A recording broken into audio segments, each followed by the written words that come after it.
box, Brian? I'll help Yeah, out. definitely add the box. Give us.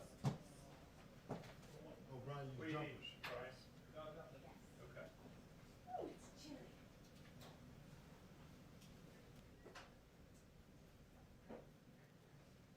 Did they interrupt or? Yes. All right.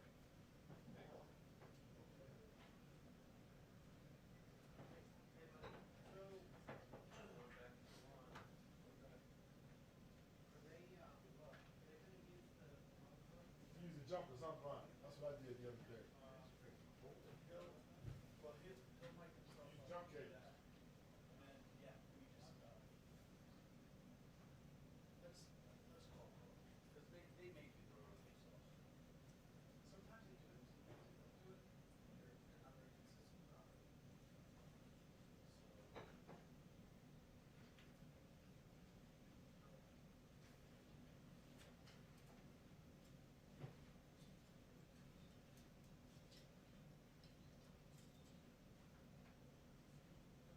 Hey, this is Jay, how are you? Hey,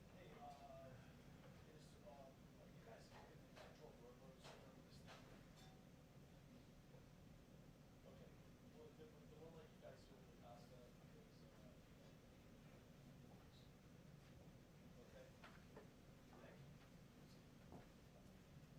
thank you.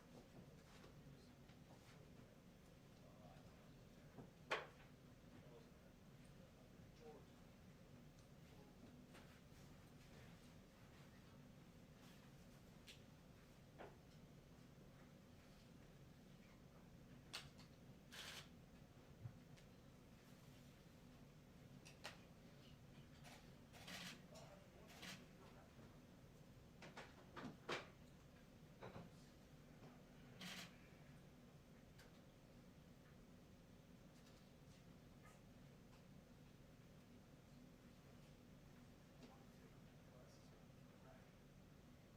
Hey, Peter, okay, you're in the shot, so, you're fine now, obviously, but, all right. We're just gonna stop you now, that's fun. Try to stay out of it. That's your call, maybe you're aware.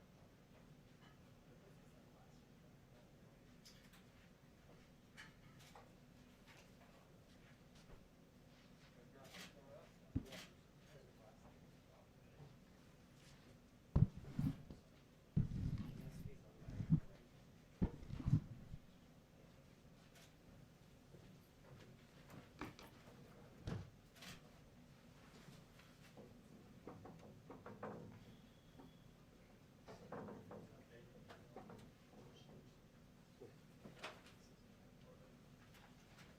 Hey, what's going on? Yeah.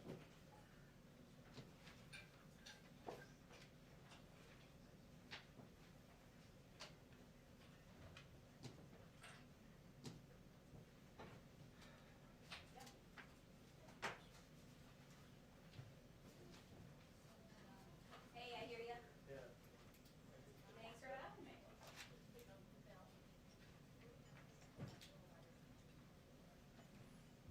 Correct. How you doing? On our rotation, so. Did you do it? That on? Got it. Yesterday. I'm here because of. Vegan. Okay, gotcha. Our guy, so because our guy. Thank you. Perfect. Oh, which one's your first? Yeah, it's bigger. I Oh, good. some full cuts, but I still want to be on a. Oh, that was the person, the new one that was suspected of Yeah, it. thank you. It's still RGC, right? Yeah. So because it's negative, but his doctor, you see one and then another. Right. So it's 7 days, and that means everybody in the system, and that's what he said for his. So I was next on, the next week. There you go. So did you guys report or by not getting a result, you took your finger? Yeah, not getting result means negative. I'm center. Okay, now? Ready there. What's that? I think you're all the way in the front left.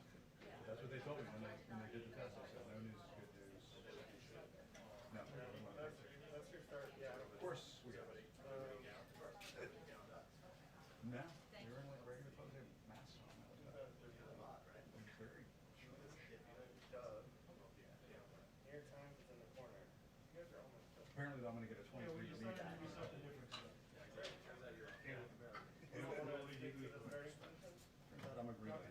Hey, Evan. Yeah. You don't want to stick to our rotation I just asked if it was okay. If you want to switch it, that's fine. I mean, I don't care, Yeah, but that's just been normal.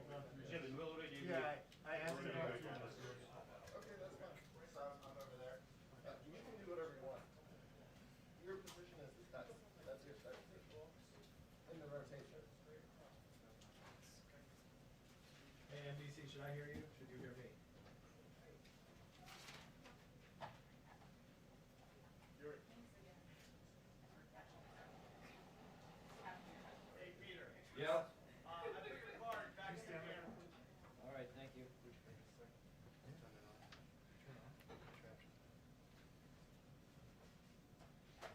No, you're standing in the hallway. Oh, holy.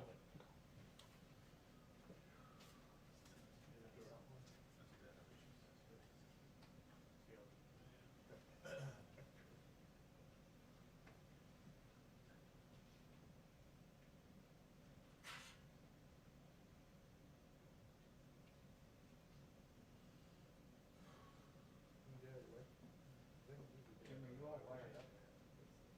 It's No, I don't, absolutely ridiculous. The whole point is that everybody gets a. I don't think there's anyone right now.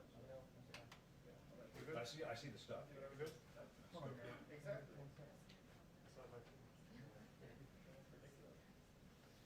But I'm gonna keep starting the Sniffles started, and, if everybody else wants to do everything, that's fine.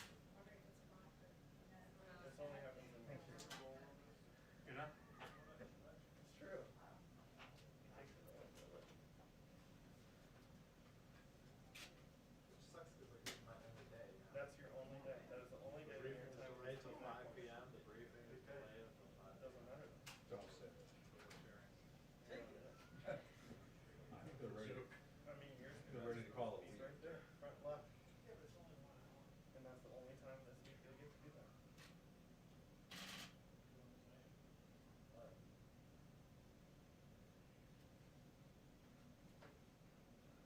But it's 'cause there's something different. We should follow the rules.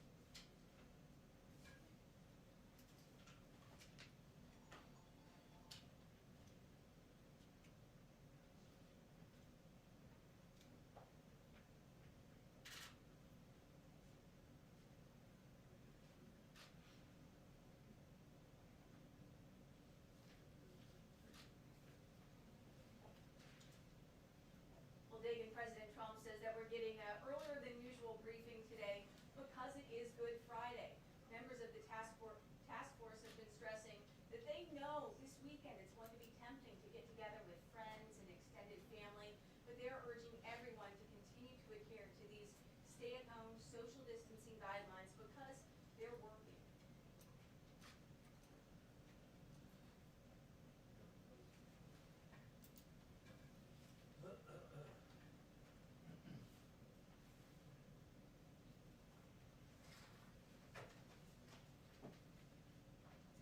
So as the curve begins to flatten and these death toll projections decline, the question everyone has been asking this week is, when is the U.S. economy finally going to reopen? And just yesterday, the White House's top economic advisor, Larry Kudlow, he predicted that was going to be within 4 to 8 weeks. But just 1 hour ago, New York Governor Andrew Cuomo said that he believes that his state is not going to be able to fully reopen until he gets many more tests. He says that the country needs a mind-boggling amount of new tests, and he's asking President Trump to use the Defense Production Act to rapidly scale up testing.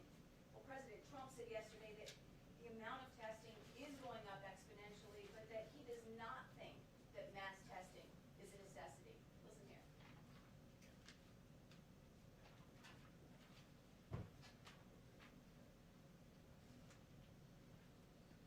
The briefing will begin at 1:30.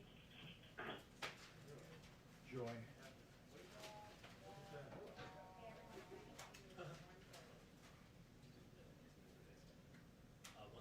Another question that is almost certainly going to come up at this briefing today. We found out that President Trump spoke on the phone today with Russian President Vladimir Putin about the coronavirus pandemic. This is their second call in less than 24 hours. Yesterday they were talking about a potential oil deal to end the oil price war with Saudi Arabia. So expect some questions on that. And Dagan, we just found out that the breach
Well, I moved. That's what you got me to do. I didn't. Yeah, and of course we did. And I asked you guys on the chat. You guys want to shoot like that's all I asked. I will gladly move. That's fine. You guys are gonna keep no, no, that's fine. No, I literally asked permission for everyone to do it. But if he wants to sit there and argue, I'll move.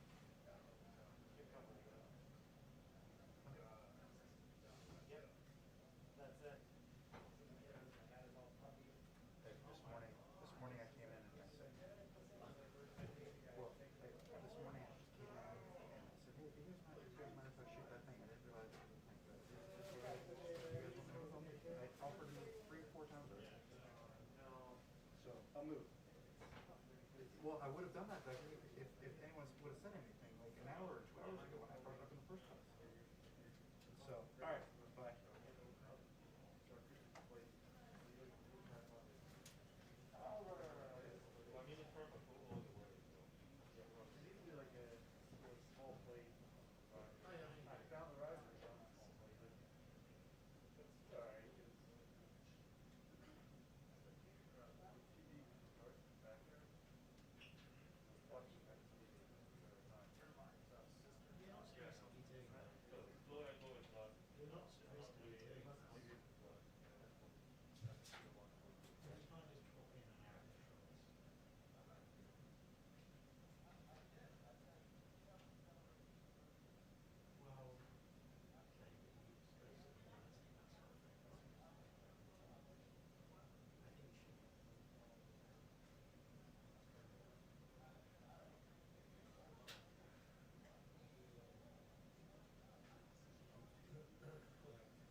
I can just take the head off. Yeah.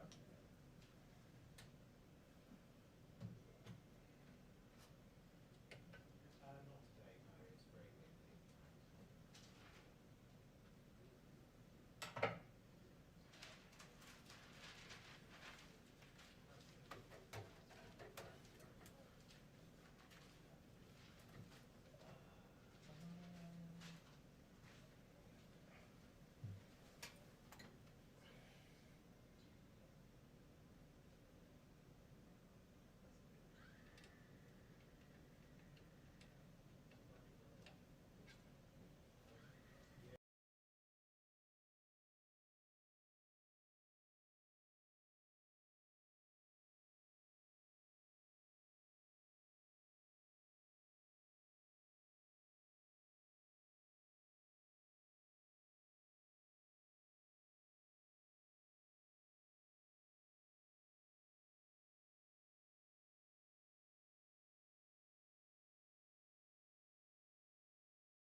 rotate every day.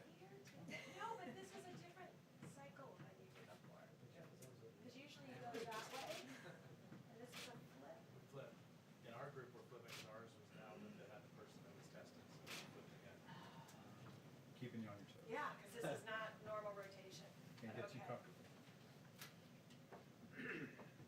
Watch this carefully.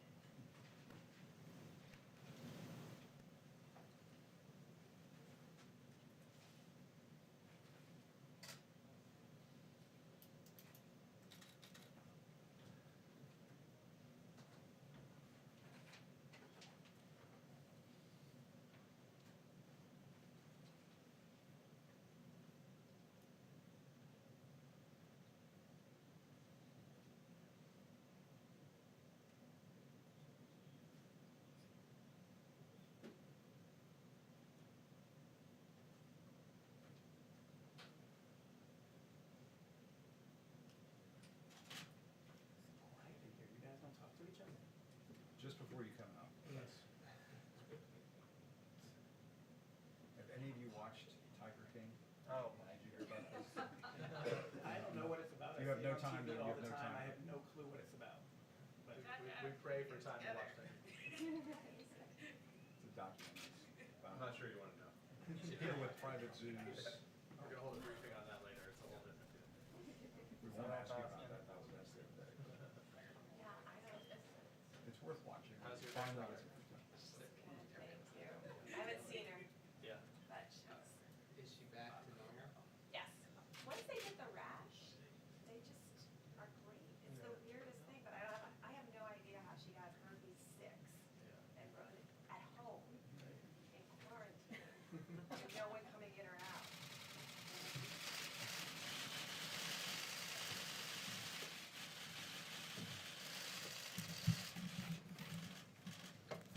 Thank you very much, everybody, and good afternoon. Today is Good Friday, and this Sunday, millions of Christians celebrate Easter and the resurrection of Jesus Christ. At this holy time, we pray that God will heal the sick and comfort the heartbroken and bless our heroes. As American families look forward to Easter, we're reminded that our story ends not in despair, but in triumph and renewal. Very appropriate, isn't it? I'd like to provide Americans an update on our ongoing efforts in the war against the invisible enemy. Before I do that, I'll have a couple of notes. The United States, in discussions last night with Mexico, Saudi Arabia, Russia, and in dealing with OPEC nations, we are trying to get Mexico, as the expression goes, over the barrel. And Mexico is committing to do 100,000 fewer barrels. The president and I spoke last night. We have a great relationship, great friendship. They're helping us very much at the border. They have 27,000 soldiers, Mexican soldiers, on our border right now, stopping people from coming into our country as our wall goes up. We're up to about 168 miles of wall. And in speaking with the president, they have a limit. The OPEC nations have agreed to a different limit, reduction of about 23%. So what I thought I would do, and I don't know that it's going to be accepted, we'll find out. The United States will help Mexico along, and they'll reimburse us sometime at a later date when they're prepared to do so. And we had a great conversation, but we'll find out how that all works out. As you know, they're trying to get rid of the glut of oil. There's a tremendous glut of oil, and we don't want anything to hurt our incredible industry. We're actually the largest producer in the world now, so we don't want anything to hurt those jobs, those great jobs in Texas and North Dakota and Oklahoma and everywhere. We have a tremendous energy, New Mexico, tremendous energy business, and we want to keep those jobs. So we're working on it. I think eventually it's going to work out. May work out quicker than what most people thought possible, and maybe it won't, but it'll work out eventually. Our experts are monitoring the data from every part of our country having to do with the topic that we're here to discuss. in the midst of grief and pain, we're seeing clear signs that our aggressive strategy is saving countless lives. Tremendous progress is being made, although when you look at some of the numbers, I just spoke with Governor Cuomo, we had a good talk. When you look at those numbers, the numbers of death, people that have died, it's so horrible.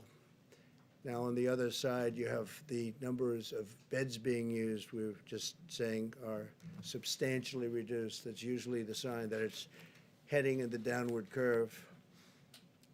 So New York, we know where that is. But in the midst of all this grief and this pain, we're seeing these signs, and we're seeing them very strongly.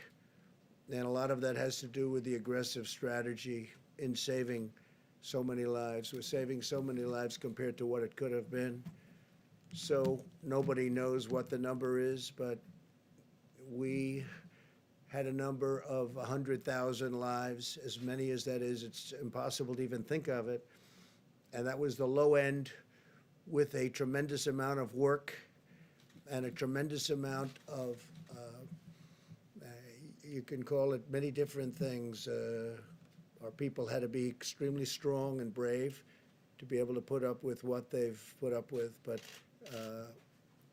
the minimum, if you did this, social distancing, and every other aspect, and I think I can say 90%, maybe even more than that, we're able to do it.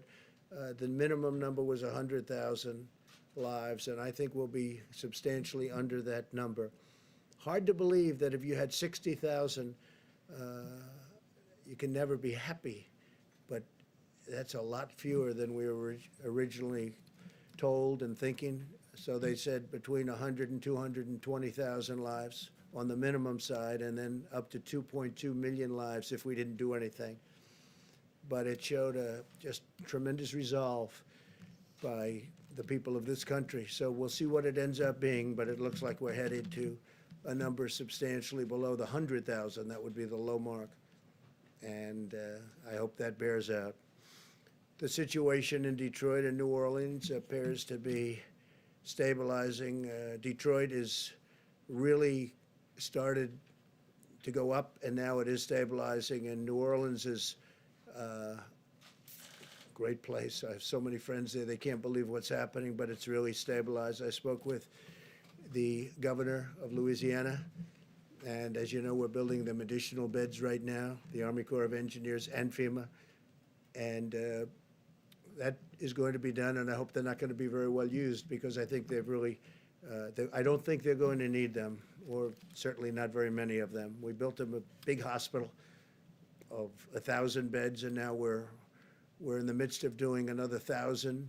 I don't think they're going to be using very many of them, and that's a good thing. There was a time 2 weeks ago when we said that's not going to be nearly enough, we're going to have to build more, but we wanted to wait to see, and I'm glad we waited. It just looks like they're doing really well. Louisiana and the state of Michigan is doing really much better than we thought. In Washington State, we've made enough progress that the governor is now able to return an Army field hospital, so we're going to take that hospital. We don't think we need any more hospitals. We've built thousands of beds all over the country, and we think we're probably not going to need that hospital anyway. If we do, we're ready to move it to a different location. In New York, we're seeing hospital admissions declining very substantially, as I said, and nationwide the number of new cases per day is flattening substantially, suggesting that we're near the peak and our comprehensive strategy is working. Over time, our guidelines to slow the spread are decreasing the rate of new cases very substantially and will result in fewer hospital admissions, and we're seeing that. It's incredible. I think with no exceptions, it's looking like it's lower. And again, that's because of the people doing what they had to do, great people, and working with elected representatives and the doctors, the nurses, and everybody. I mean, just everybody. So everybody so has been so amazing. I was told this morning again, please mention all of those people working in the grocery stores, and it's true. the checkouts and the clerks and the people that are really, and a number of those people have become infected. So we want to thank them and a shout out to them. With the tireless devotion of American doctors and nurses and all of the medical people, we've kept our fatality rate very, very low compared to other countries. My administration's closely monitoring the data on the virus's impact on our cherished African-American communities because they've been hit hard. And the Surgeon General will be sharing more of that information right after we're finished here. He'll be coming up and saying exactly what's happening because it's really, it's very troublesome, I will tell you that. I'd also like to provide clarity on the important point for many Americans on elective surgeries. Well, we've asked hospitals to cancel surgeries and procedures that do not take place at this time, just not to do them now. The choice to delay any treatment still remains between the patient and their doctor. We're not advising Americans to postpone medical treatment that their doctor believes should occur now. So it's different kinds of surgery, obviously. But we're really getting to the point where you can start to think about doing that surgery if necessary pretty soon, I think pretty soon. Yesterday, I directed Secretary of Agriculture Sonny Perdue to expedite aid to American farmers. And Secretary Perdue will be using all of the tools at his disposal to develop a program and very quickly of at least $16 billion to provide relief for farmers, ranchers, and producers impacted by the coronavirus. In this time of crisis, we must keep our supply chains moving from the beginning, right from beginning to end, and we're committed to supporting the amazing men and women who produce supply. I did last night a statement on social media, and I said, I have directed Secretary Sonny Perdue to expedite help to our farmers, especially to the smaller farmers who are very, very badly hurting right now. I expect Secretary Perdue to use all of the funds and authorities at his disposal to make sure that our food supply is stable and safe, and our great farmers are prosperous and continue to be prosperous. We're working very hard to make sure our food supply chain is sound and plentiful, but we all know that that begins with our farmers, cattlemen, ranchers, and producers. So we're going to be working with the small farmers, the big farmers, the cattlemen, the ranchers, all of the producers. We're going to take care of them. We're working with them right now. We have a lot of money that was put there through our use of tariffs and other means, and we're going to help out our farmers. And I don't think, I'll tell you, I've been helping our farmers for a couple of years because they were targeted, as you know, by China and others. And I think they're very grateful for what we've done. On the medical front, the FDA has issued 47 emergency use authorizations for advancements in testing, new ventilator designs, innovations in personal protective equipment, and experimental medicines, and Dr. Hahn's going to be talking about that. We've cut through the red tape to give doctors and patients unprecedented freedom to make their own healthcare decisions, granting access to potential therapies and drugs. Since Monday, we've deployed 2 major shipments of hydroxychloroquine from our national stockpile. It's going to various cities. And we are also disposing and getting, as quickly as we can, portions of it to the Department of Veterans Affairs and the Department of Defense. And speaking of the Department of Defense, they're going to be sending us 10 million N95 masks that they had. And we're in great shape in every way. We're in great shape with ventilators. We're in great shape with protective clothing. We have additional plane loads coming in, but we're not getting any calls from governors at this moment. I can speak, I think, for Vice President Pence, who'll be talking in a little while. We're getting very few calls from governors or anybody else needing anything. They're in great shape for this surge that's coming in certain areas in particular. And that's a good job. You've done a great job on that, Mike, really a great job. I appreciate it. The whole country appreciates it. More than 2 million coronavirus tests have now been completed and we're conducting approximately 100,000 more every day. We're also working to bring blood-based serology tests to the market as quickly as possible so that Americans can determine whether or not they have already had the virus and potentially have immunity. They have immunity if they've had the virus. A lot of them don't even know if they've had it. Sometimes it's brutal. You see the Prime Minister, who seems to be doing well now, I hope. He had a rough go of it and still is, but he's doing better. And then some people don't even know they had it. It could be sniffles. It could be they don't feel perfect, but they've had it. And they're the lucky ones. The NIH, CDC, and FDA are currently validating these antibody tests to ensure that they're accurate, and they're doing that at breakneck speed. I think we can say that, Doctor, and we're going to get them approved very quickly. Dr. Hahn. When validated, we're confident that the production will scale up to tens of millions of tests very quickly. We're leading the world now in testing by far, and we're going to keep it that way. Other countries are coming to us, and they're wanting to know about our tests, and can they buy the tests, and can they do whatever they have to do to get the tests, and we're going to make that very soon. We'll be in a position to make that possible because it's important for them to have it. And we're going to have an announcement on the World Health Organization sometime next week. As you know, we give them approximately $500 million a year, and we're going to be talking about that subject next week. We'll have a lot to say about it. We'll hold it. Every American should be proud of what our country has achieved in just a short period of time. The U.S. military has deployed thousands of personnel to build 23 temporary hospitals with more than 16,000 beds. And we have the potential to build many more if we needed them. We're all ready to go, but I don't think we're going to need them, which is great news.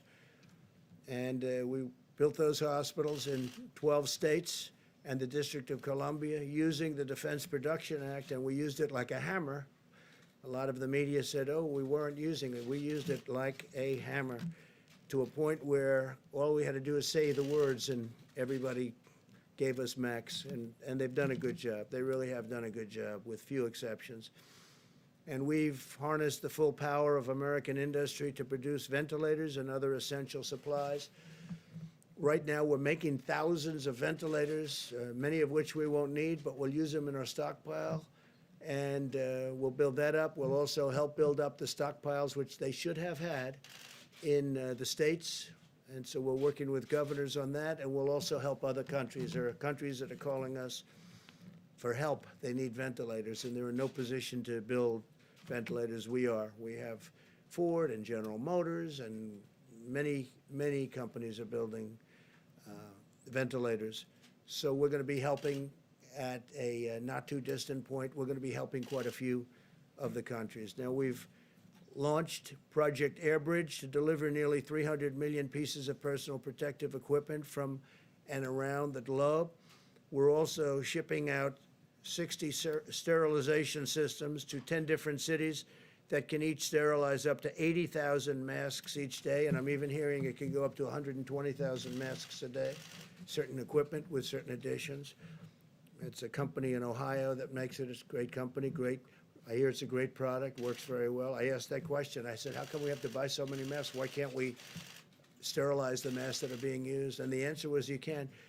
In this case, they say up to 20 times. So we can take a mask, certain types of masks, the N95s in particular, and we can sterilize them, make them very clean up to 20 times. That's a great thing. In addition, we passed the largest emergency economic relief package in American history to save the U.S. economy and protect the American worker. As you know, this past week, which was 4 active days on the stock market, Good Friday today is not included. The markets are closed. In 4 days, we had the biggest market increase, stock market increase that we've had in 50 years. That tells you that there's a pent-up demand. That tells you they want to get back. There's something good going to happen. I really believe that. There's something very good going to happen. We have to get back. So think of it, in this horrible period, this horrible, dark period where this monster came and worked its horrible, horrible spell over the world, 184 countries as of this morning, 184 countries.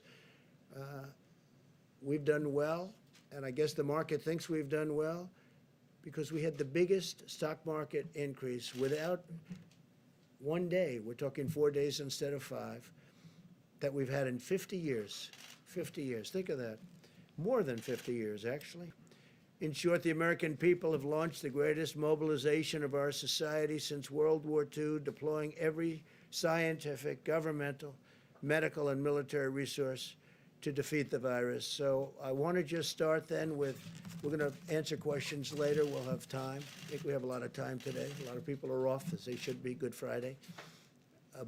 So I'll stick around. We'll answer questions later. I want to start with Deborah Birx, please, Dr. Birx, and you can go over some of the numbers we just looked at, and that'd be great. Thank you very much, Deborah. Thank you, Mr. President, and thank you for outlining how well we are doing in a series of metro areas.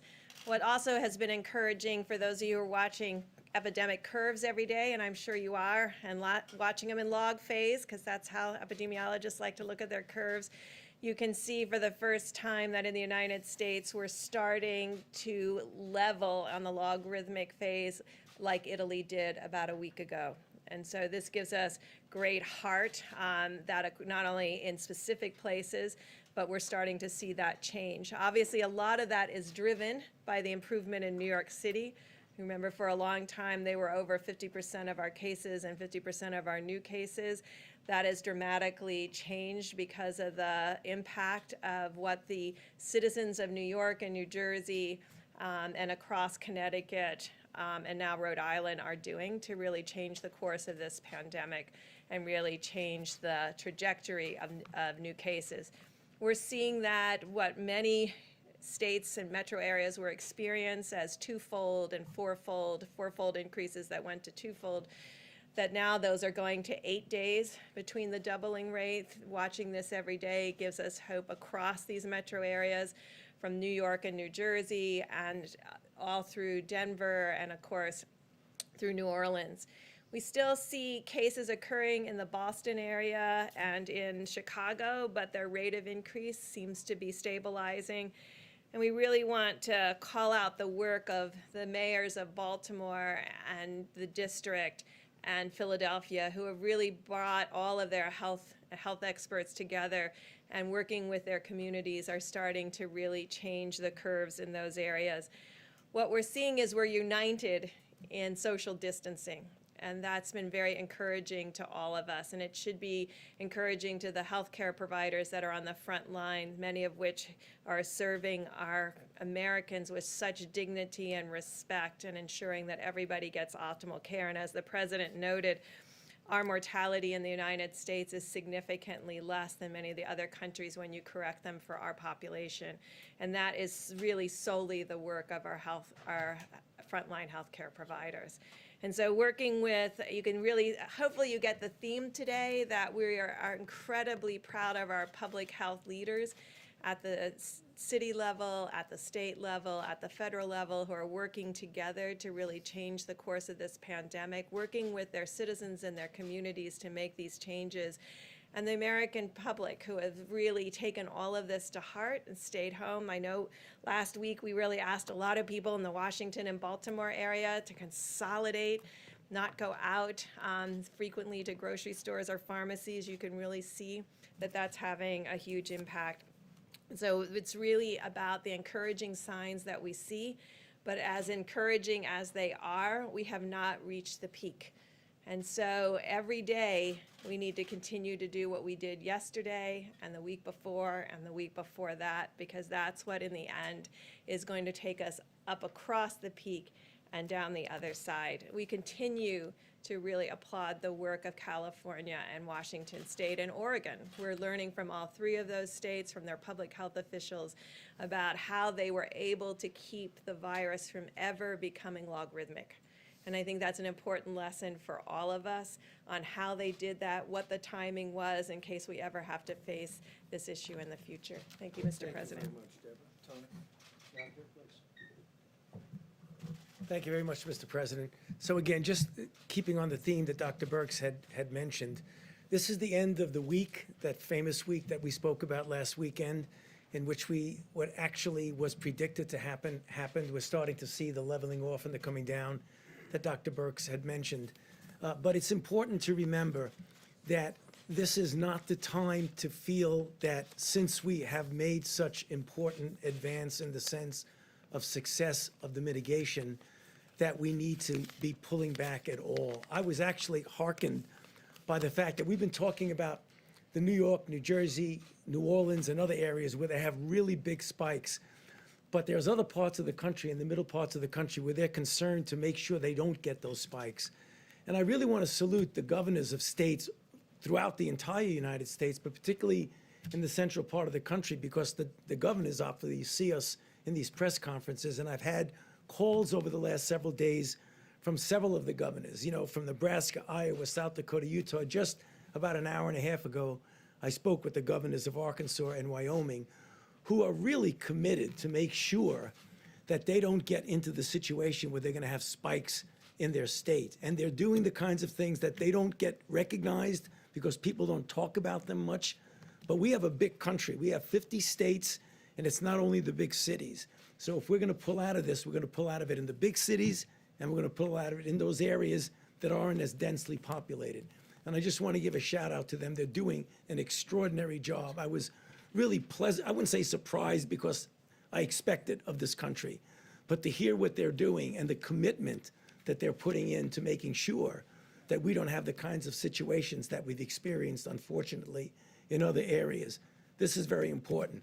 I just want to close by one other thing, something I mentioned yesterday and the day before, that there are a lot of candidate interventions that are going into clinical trials. For those of you who are interested in it, I recommend you go to clinicaltrials.gov, and you'll see the design of a clinical trial, and you see that many of them are the randomized controlled trials that are the really gold standard of how you find out whether something really is safe and effective. And as the weeks and months, and it'll probably be months, sometime in the summer, we'll start to see which are working, which are not, and to focus on those that are we developing and will working. I'll be happy to answer questions later. Thank you.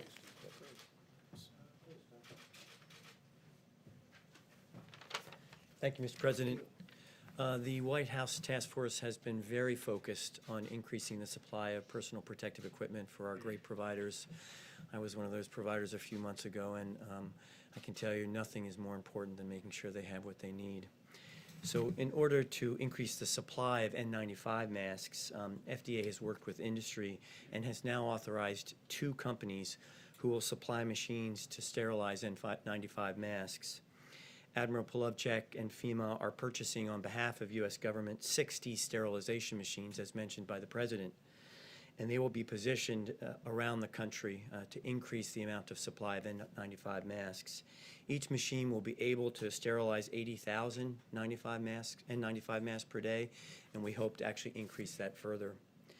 The Vice President and the White House Task Force challenged us yesterday, and we responded as a team. FDA issued revised guidance regarding the laundering of gowns, because gowns are another issue in terms of supply that we're looking forward on.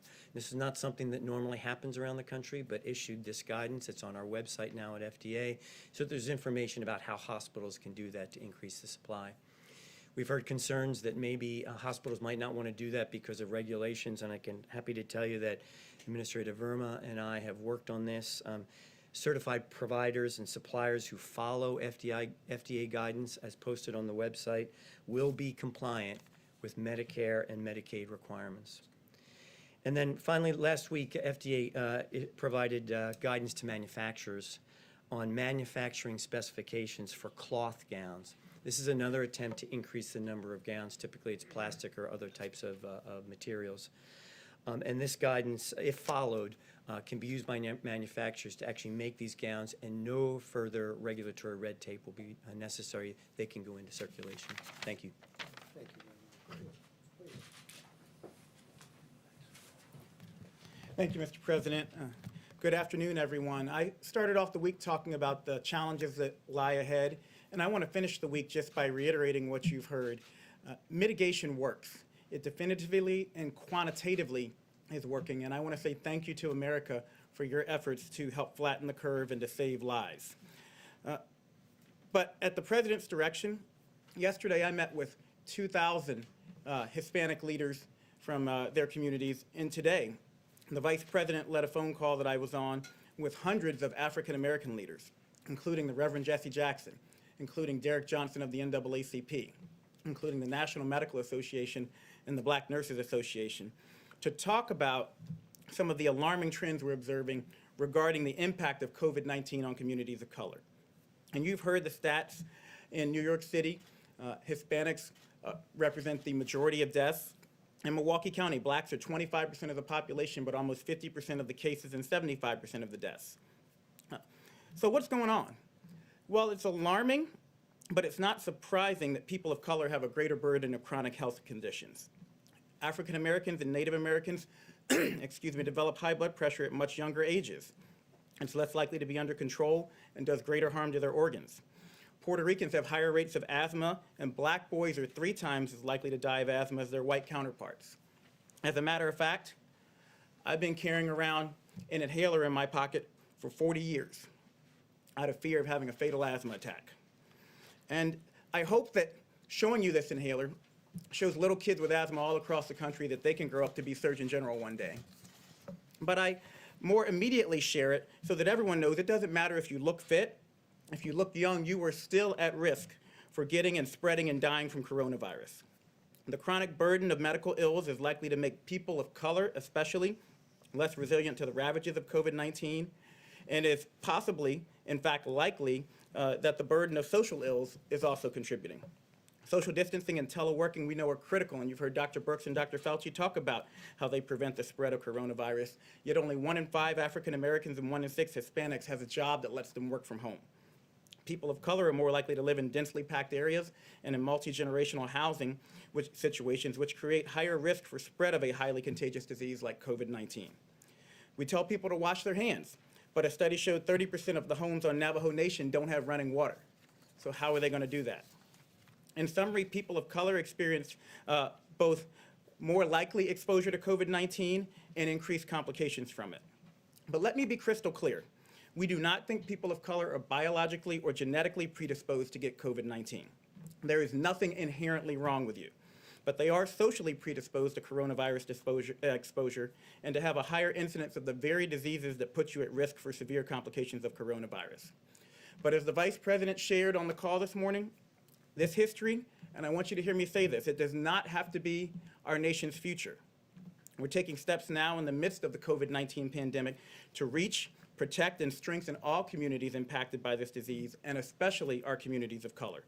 More details will be forthcoming, but we are actively working, as the Vice President and the CDC Director laid out today, data collection, targeted outreach to communities of color, and increasing financial, employment, education, housing, social, and health supports so that everybody has an equal chance to be healthy. And I want to close by saying that while your state and local health departments and those of us in public service are working day and night to help stop the spread of COVID-19 and to protect you regardless of your color, your creed, or your geography, I need you to know you are not helpless. And it's even more important that in communities of color, we adhere to the Taskforce guidelines to slow the spread. Stay at home if possible. If you must go out, maintain 6 feet of distance between you and everyone else, and wear a mask if you're going to be within 6 feet of others. Wash your hands more often than you ever dreamed possible. Avoid alcohol, tobacco, and drugs. And call your friends and family. Check in on your mother. She wants to hear from you right now. And speaking of mothers, we need you to do this, if not for yourself, then for your abuela. Do it for your granddaddy. Do it for your big mama. Do it for your pop-pop. We need you to understand, especially in communities of color, we need you to step up and help stop the spread so that we can protect those who are most vulnerable. This epidemic is a tragedy, but it will be all the more tragic if we fail to recognize and address the disproportionate impact of COVID-19 and an array of other diseases and risk factors on communities of color. The task force and this administration are determined not to let that happen. The president, the vice president have said we will not let that happen. We can't fix these issues overnight, but I promise you we will work with your communities to quickly and meaningfully move the needle in the right direction. Nothing less than the fate of our families and friends, my family and friends, depends on it. Thank you very much, Commissioner. Thank you. Mike, please. Thank you, Mr. President. Today, the White House Coronavirus Task Force met and heard from the President the gratitude that he and I know all the American people feel for all the dedicated workers at FEMA, HHS, U.S. Public Health Service, FDA, and all those that are literally working on your behalf around the clock to partner with states, to partner with local health officials. And Mr. President, allow me to add my thanks and admiration to all of the entire team here at the federal level. On this Good Friday, we remember those who've lost their lives to the coronavirus.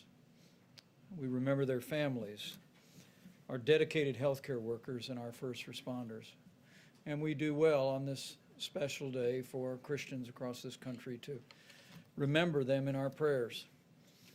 But as you just heard from Dr. Birx and from the experts, it's also a good day to remember that Good Friday is always followed by Easter Sunday.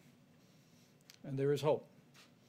There is hope in this moment that thanks to what the American people are doing every day, adhering to the President's coronavirus guidelines for America, thanks to the fact that Americans are listening to state and local leaders and putting the health of their family members and neighbors first, we're getting there, America. We're making progress. But it's imperative that we all continue to implement all of the guidance in the 30 days to slow the spread. As the Surgeon General just attested, at the President's direction, we engaged more than 400 leaders in the African American community today, and allow me to express my appreciation for their leadership and their efforts in communicating to African Americans and other minority populations some of the unique challenges that those communities face in the midst of this epidemic. And the CDC, as the Surgeon General said, is working on not only studying the issue, but very rapidly issuing new guidance, and we'll be communicating that new guidance to all of those great leaders. On the subject of testing and supplies, the President gave a great amount of detail. More than 2.1 million tests have been performed, and we continue to work very, very closely with FDA and suppliers around the country to expand the ability of testing. And you just heard Dr. Hahn reflect on the fact that very soon we will have an antibody test that Americans will be able to take to determine whether they ever had the coronavirus. I spoke today to the Governor of Colorado, Jared Polis. We've been in contact with Senator Cory Gardner about an outbreak at a particular meatpacking facility in the Colorado area. And at this time, our team is working with the governor and working with the senator to ensure that we flow testing resources. At this point, there are some 14 people hospitalized, maybe 200 to 300 of the workforce have been impacted, and we spoke about providing those resources this weekend. I want to encourage people in Colorado that we will work to support that effort, but I also want to emphasize that all of the people that are working in food supply, from farmers to meat packers to distributors to truckers to grocers, continue to have our gratitude, as President Trump said just a few moments ago. On supplies, more than $5 billion have been obligated to the states. 29,600 National Guard have been activated. And at the President's direction, more than 4,700 active duty military personnel have been deployed, medical military personnel in 9 states, focusing on the areas of most significant epidemic. Air Bridge, 26 flights have been completed. 4 flights are scheduled to arrive today, bringing 250,000 gowns, 25 million pairs of gloves. 54 more flights are scheduled, literally bringing in supplies from around the world. Finally, let me say, as we go into this very special weekend, into Easter services, I know I speak on behalf of the President when I say how grateful we are to all of the churches that have been there, and their ministries have been working under great difficulty to continue to provide for the needs of your members. There have been food drives. There have been phone calls, and ministry has continued, and we are grateful for the role on this Holy Week that our churches, our synagogues, and all of our houses of worship have played. On their behalf, allow me to remind you that even if you're not in the pew this Easter Sunday, if you are able, it's still a good idea to give, because those ministries continue to go forward, and we encourage you. We encourage you to continue to support them. We also want to say very respectfully to all the church communities around this country and all the places of worship to continue to heed the guidelines issued in the President's coronavirus guidelines for America. We know it's difficult in this time of year, particularly, Mr. President, to avoid gatherings of more than 10, but we're grateful that so many churches, synagogues, and places of worship have done just that, and we urge you to continue to do it. And to my Christian brothers and sisters across the country, let me encourage you with the words. We should all remember that Jesus said, wherever two or more are gathered, there he is also. And so you can worship, you can celebrate Easter, and know that you'll be blessed in so doing, and you'll be serving the nation. Thank you, Mr. President. Great job, thank you. Okay, it's Good Friday, let's be nice. Okay, let's be real nice. Yeah, please, go ahead. Thanks, Mr. President. Can you clarify a little bit what the U.S. offered to Mexico in order to agree to that oil deal? And then also go into detail about what you spoke about on oil with President Putin this morning. So all of the OPEC nations met, and others, and they're all agreeing to cut back because there's a tremendous glut. We're filling up our strategic reserves. We don't even have room to store it. In fact, they're using ships to store oil. There's never been anything like this. It was being overproduced to start off with, and then you had the virus, and that took off 40% right there. So we have, there's a glut of oil like nobody's ever seen before. It's good in many ways, and depending on where you are, who you are, it's bad.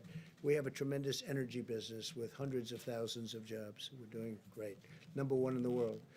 So they all got together, and they said, we're going to cut it because we have to get rid of this tremendous supply.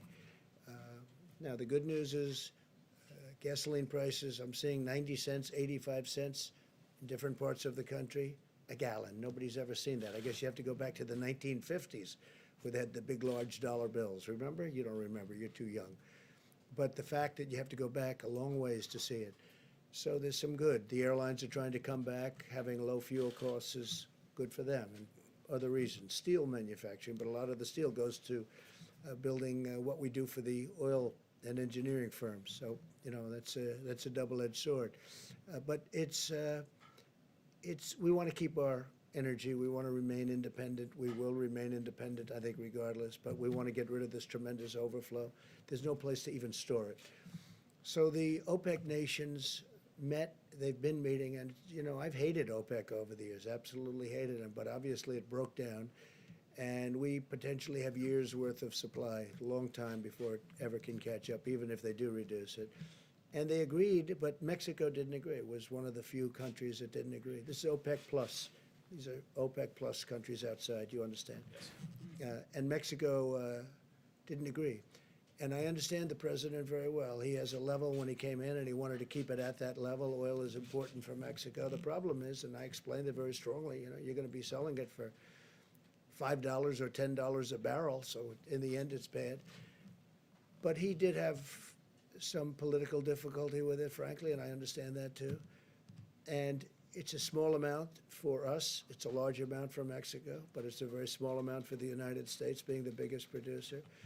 So I agreed to pick up some of the slack. So he was going to reduce it by 100,000 barrels, reduce his output by 100,000 barrels.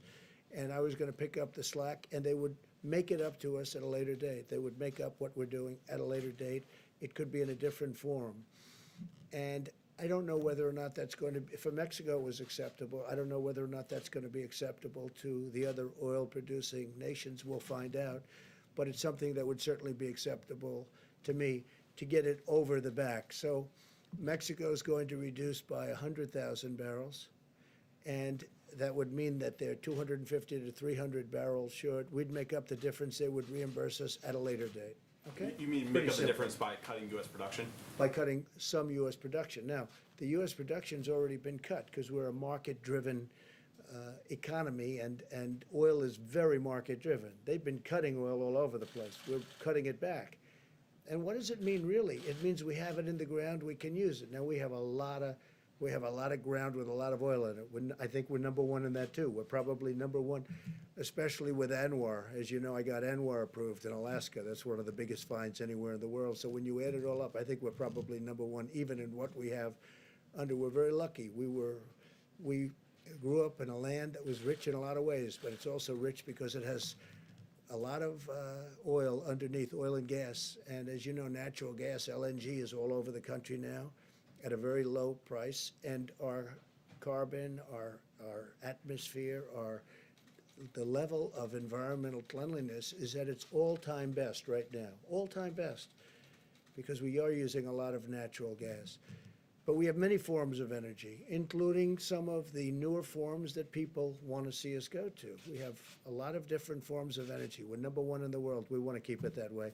So we're helping Mexico out. We will be reimbursed in a form sometime in the future. Mr. President, I want to ask you about the new federal projections in a moment, but first, today you tweeted the invisible enemy will soon be in full retreat. Given it's invisible, without widespread testing, how would you know? Well, I think that we're going to have it in retreat. Will it be today? No. Tomorrow? No. But it will be at a certain point in the not-too-distant future. It will be gone. And how do you do that without the widespread testing, specifically my question? Oh, we'll know, because people aren't going to go to the hospital. People aren't going to get sick. You're going to know that without. But we're going to do very substantial testing. We're doing more testing right now than any other country in the world by far. And if you'd like to have that question answered, I'll have the professional answer it. Deborah, perhaps you could come up. We are doing tremendous testing, but you'll know. You're going to know before anybody, because you're going to see nobody's getting sick anymore. It will be gone, and it won't be that much longer. Go ahead. I'll ask you about the projections after. Thanks, Mr. President. Sure. Thank you, Mr. President. So the testing, I want to reemphasize about what kind of testing we're talking about. This is RNA diagnostic testing. That is the platform that was built to respond to this epidemic. It is the same platform that we utilize for HIV viral loads. And so many HIV clients have also given up their space on the machines to have these tests run for all of Americans. This assay is complicated.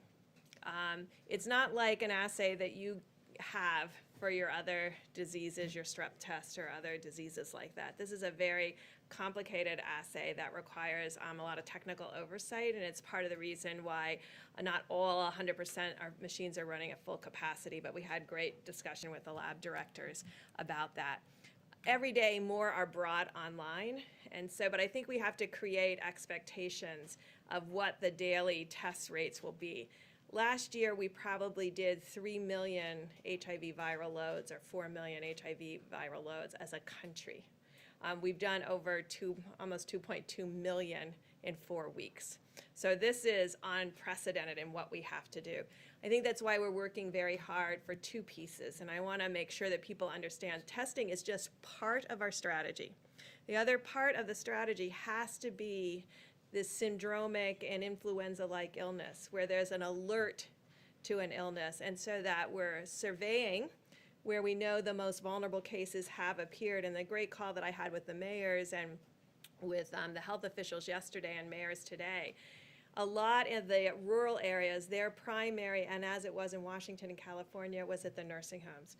So the issue is to build a testing strategy that speaks to our strengths, of laser focusing a strategic approach to testing when we know what our volumes are, and they increase every day, but we have to be realistic about what the volumes will be a week, 2 weeks, 3 weeks from now, and combine that with strategic surveillance so that we're testing symptomatic people and their contacts very quickly to go back to contact tracing, utilizing our complete strategy.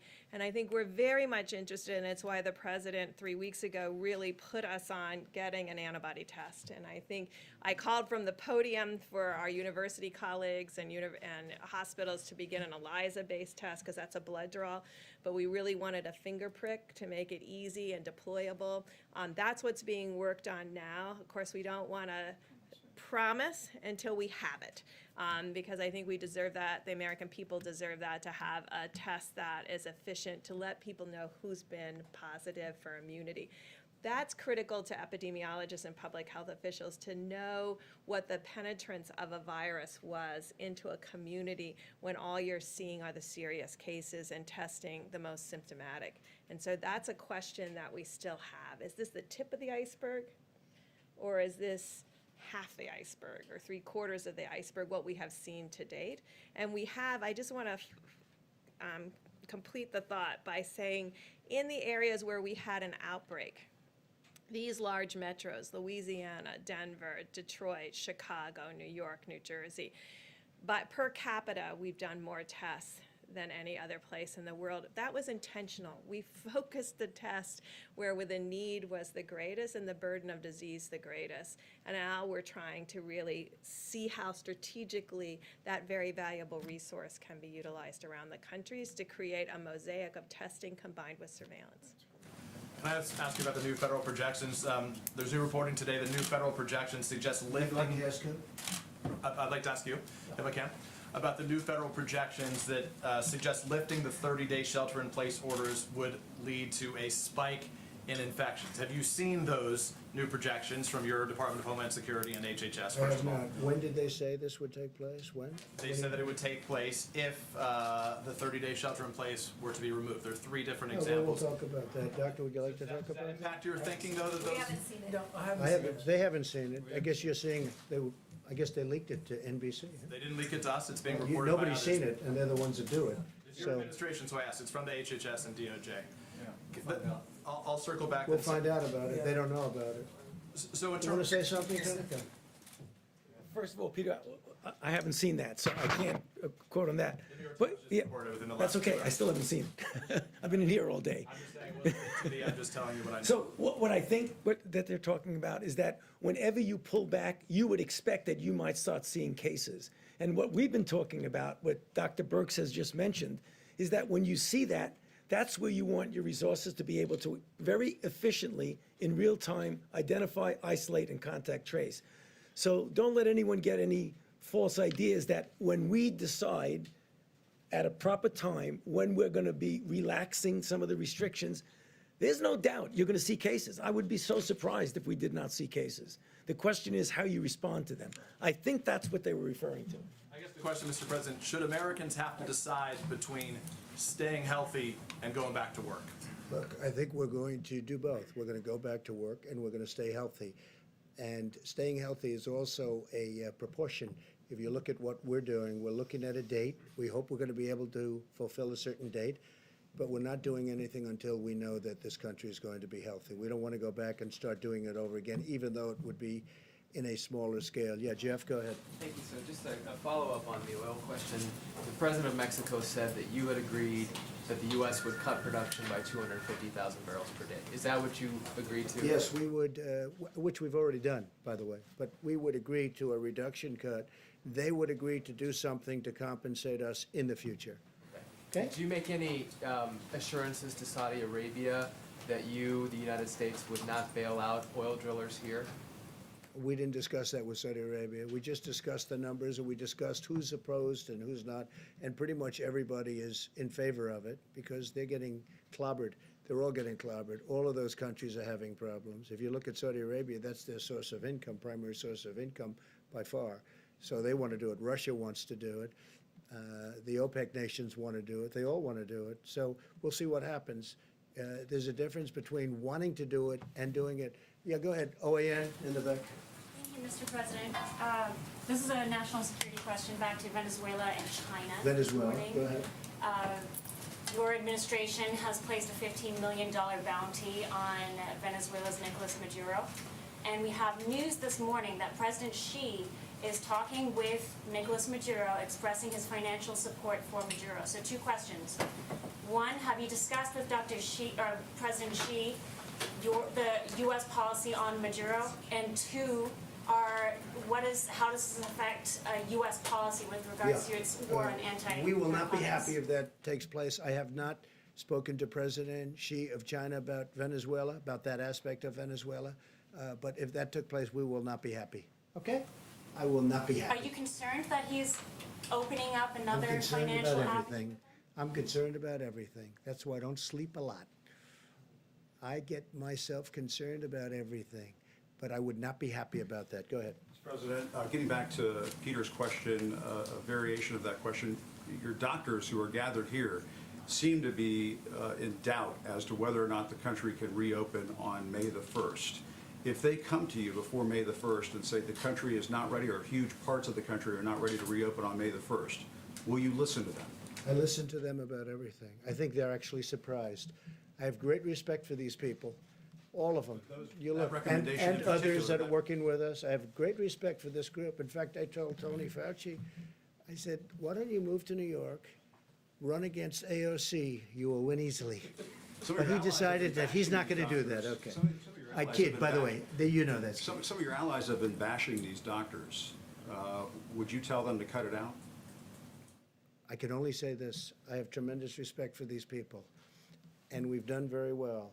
And when you look at us compared to others, we're a big nation. When you look at us compared to others, when you see how we've taken testing from a broken system that I inherited to having the best tests that anyone's made anywhere in the world, and other countries are calling us, wanting to use our technology, I have great respect for these people.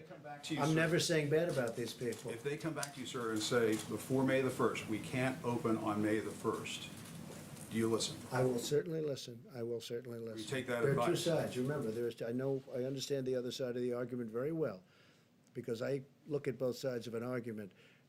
I will listen to them very carefully, though. Please, go ahead. Thank you, Mr. President. You may have seen this, but J.P. Morgan came out with a forecast about GDP growth in the second quarter. They're saying a 40% decline in the second quarter of this year. Do your economic advisors share that view? I think my economic advisors are interested in the third quarter and really the fourth quarter. And I think we have a chance to do record fourth quarter numbers because there's a tremendous pent-up demand. And you see it this week. I mean, what reason would there be other than faith in us and in this country, faith in this group and me and our vice president and everybody, governors perhaps, you can add them into it also. What reason would that be for, in a shortened week, 4 days instead of 5, to have the biggest stock market gain in over 50 years? So I think that, to me, there's a sign. Hey, look, with all we've been down, I mean, we've never been hit. I don't know, has this country ever been hit like this? Probably not. 1917, but that was different, and it was a different time, and frankly, Europe took the brunt of it. We didn't, but it was a terrible time also, but probably never been hit like this, right? Somebody was saying, in fact, I was speaking with Governor Cuomo about it, because we were in New York City, a place we love, New York State, with the World Trade Center, and that was approximately 3,000 people. Well, we've doubled that in this same area. We've doubled that, more than double it, substantially more, and it's obviously going. We had our highest number yesterday and the day before. Okay, with all of this news, what would lead you to believe that we're going to have the best stock market week, shortened week, in 50 years? Almost broke the all-time record. You know what that is? That's a pent-up demand. Now, that's my opinion. The other thing is we're doing tremendous stimulus plans, and despite what you're reading, there's back and forth, but we are getting along with the Democrats. They want to see something happen. We have to help our workers. We have to help our small businesses. We have to help our restaurants. I think deductibility will be great for entertainment, restaurants, all of that. Look, I think with the stimulus, with the people, with what we've got going, with all of the things, we're going to be meeting with the airlines over the weekend. We have a great plan for the airlines. We've got to keep the airlines going. It's never been a great business, but it's a very vital business for the country. We're going to be meeting with Boeing. We're going to be meeting with a lot of companies that are great companies and were great companies a short while ago. I mean, we can't let anything happen to Boeing. It's, got so much potential. You talk about potential. Can anything have more potential than that? So we have a lot of very exciting things taking place. We have tremendous plans. We have tremendous stimulus. And I think we have a chance to do really well. So this quarter isn't the quarter I'm looking at. Third quarter, we start to think about it. And I think fourth quarter is going to be at a level that maybe we haven't seen before. I think our country, with the stimulus, with all that we've been through, we've learned a lot. Don't forget, we've learned about pandemics and epidemics. We've learned a tremendous amount. And with all that we've learned, As an example, we're making ventilators. We have thousands of them being delivered in the very near future. We have countries calling us, can we have ventilators? That would have been an unthinkable call. I wouldn't know what to say. They have people dying, but we needed them for ourselves. We have plenty before the surge. In New York, they need far fewer hospital rooms or far fewer hospital beds in particular than we thought. And I have to say, Dr. Birx told me that 4 weeks ago, 6 weeks ago. Remember you said, that number's too high. We don't need that many. And based on what she said and others, we did what we had to do. We actually gave the maximum. We built Javits. We sent the ship in. We then made the ship COVID because, you know, there weren't a lot of people on the roads. You didn't have the accidents that we thought, other unrelated accidents. Nobody driving. You know, normally you have a lot of car accidents. You have a lot of motorcycle accidents. You have people going to the hospital. We didn't have that. We had almost none of it. So a lot of things have happened. I think we have a chance to be stronger than before. I really do. I think the stimulus is very important, what we're doing. I think it's very, very important. Please, go ahead. Mr. President, may I ask you about credit and debt as well? Many American individuals, families have had to tap their credit cards during this period of time, and businesses have had to draw down their credit lines. Are you concerned, Mr. President, that that may hobble the U.S. economy? All of that debt, number one. And number two, would you suggest to credit card companies to reduce their fees during this time? Well, it's something that we've already suggested. We're talking to them. Business interruption insurance. I'd like to see these insurance companies. You know, you have people that have paid. When I was in private, I had business interruption. When my business was interrupted through a hurricane or whatever it may be, I'd have business where I had it. I didn't always have it. Sometimes I had it. Sometimes I have a lot of different companies. But if I had it, I'd expect to be paid. You have people, I speak mostly to the restaurateurs, where they have a restaurant. They've been paying for 25, 30, 35 years, business interruption. They've never needed it. All of a sudden, they need it. And I'm very good at reading language. I did very well in these subjects, okay? And I don't see the word pandemic mentioned. Now, in some cases, it is. It's an exclusion. But in a lot of cases, I don't see it. I don't see reference, and they don't want to pay up. I would like to see the insurance companies pay if they need to pay, if it's fair. And they know what's fair, and I know what's fair. I can tell you very quickly. But business interruption insurance, that's getting a lot of money to a lot of people. And they've been paying for years. You know, sometimes they just started paying. But you have people that have never asked for business interruption insurance, and they've been paying a lot of money for a lot of years for the privilege of having it. And then when they finally need it, the insurance company says, we're not going to give it. We can't let that happen. Please, go ahead. Thank you, Mr. President. On March 6th, you said anyone who wants tests can get a test. Now you're saying that you would be open to reopening the government without having a national testing system. How do you square those two statements, given that there's still issues with testing going forward? And how can you tell people that they're not going to have their lives put at risk? Well, there's not a lot of issues with testing. Yeah, I got it. There's not a lot, and it's a good question. There's not a lot of issues with testing. Certain sections of if we go to Iowa, we go to Nebraska, and interestingly, Idaho is very interesting because they had a few breakouts, small breakouts, but they're very, very capable states, and they're big distances, a lot of land, a lot of opening. You don't need testing there. You know, where you have a state with a small number of cases, some states with almost none. West Virginia hung in for a long time, as you know, with none for a long time. So when you have that, you don't need testing. You don't have to test every person in the state of Iowa, as an example. You don't have to test every single person to say, let's open up and let's get the tractors moving and let's get the corn and let's open up all of the different things they do in that great state. You don't need that. And with that being said, if there's a little hot corner someplace, we'll be testing. But I think Deborah speaks to this very well. The same thing in New York. That's what we talked to Governor Cuomo about this morning.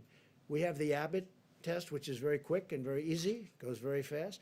Then we have a lesser test that we talked about where we can talk about a larger area. But you're going to know. So we're going to do testing, but you don't need to test 325 to 350 million people because, number one, it's unnecessary.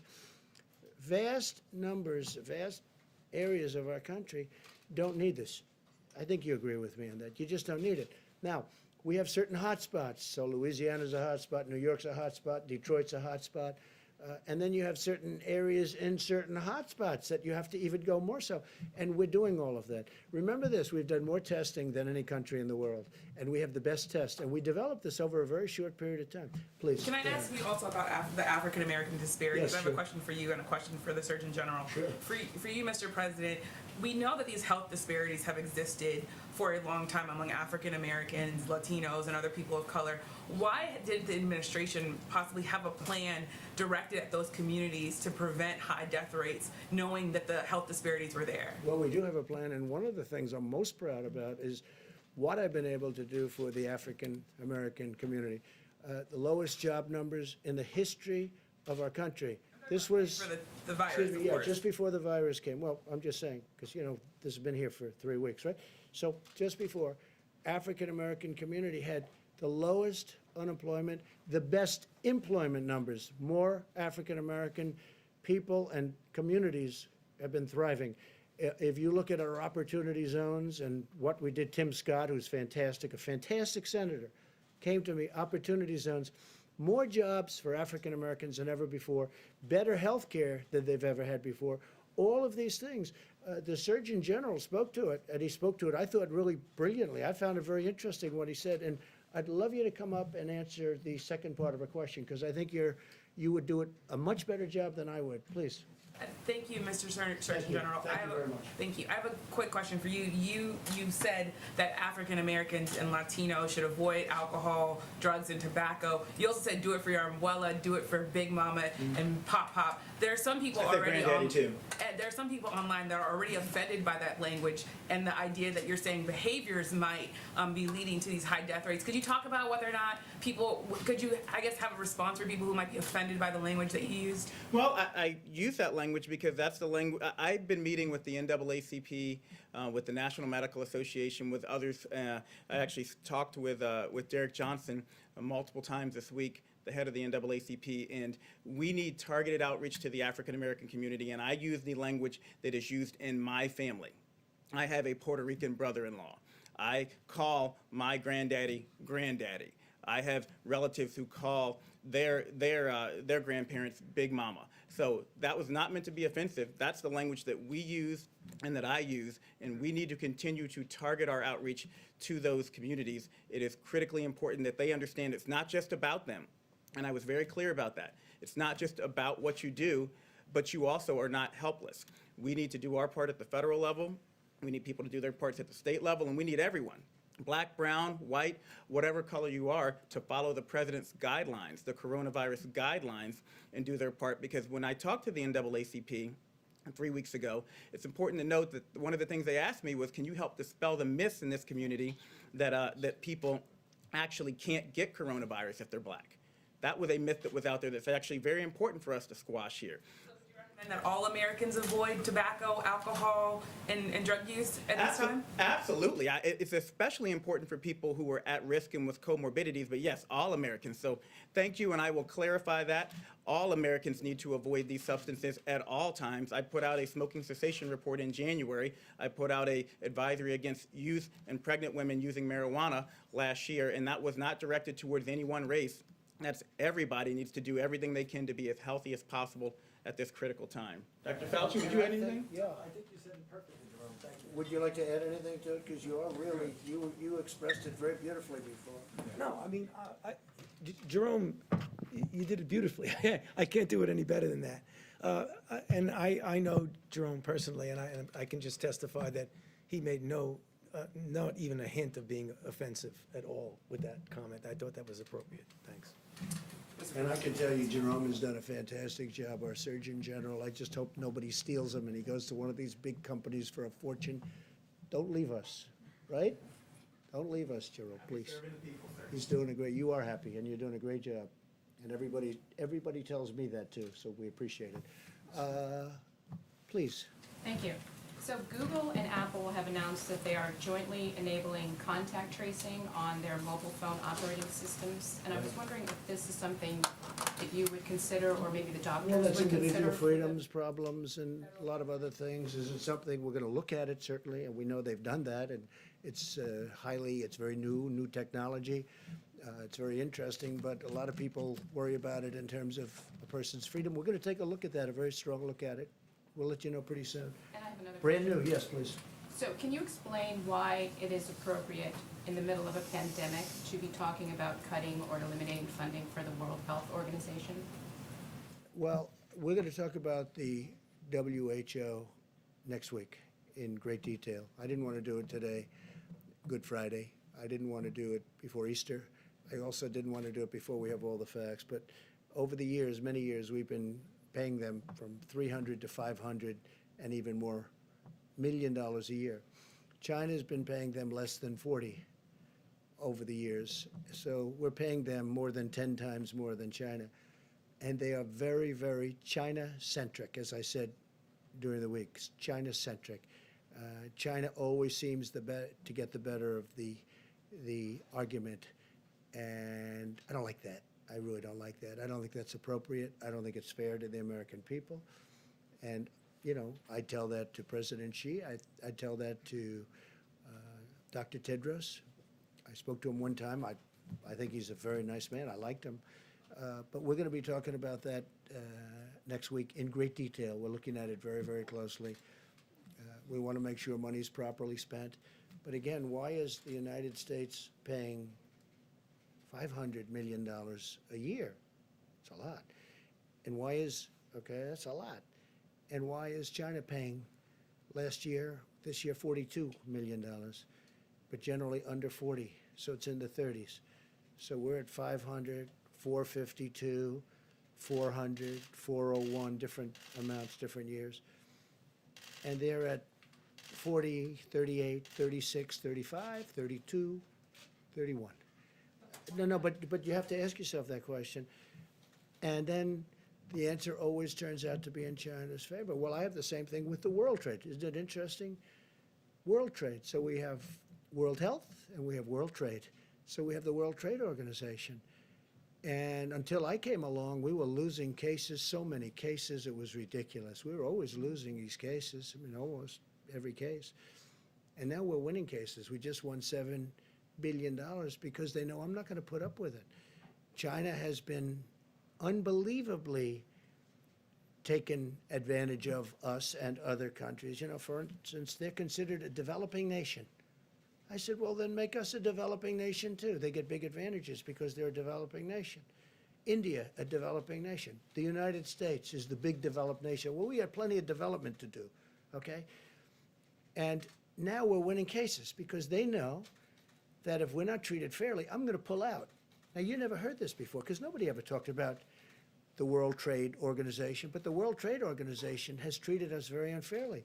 But they know I'm not going to put up with it because all of these countries are taking advantage of the United States. Now, in the courts and the court system, we're not approving new judges over the last year and a half. We're not going to approve them. And Bob Lighthizer is working very hard on that. But we had always a minority position, meaning numbers of judges. So we'd have a minority number of judges. I said, how do you win with a minority number of judges? But all of a sudden we're winning. And the reason we're winning is they know if they don't treat us properly, and we won $7 billion just this very recently, and the money is pouring in. And we've won other cases too. We've won a lot of cases.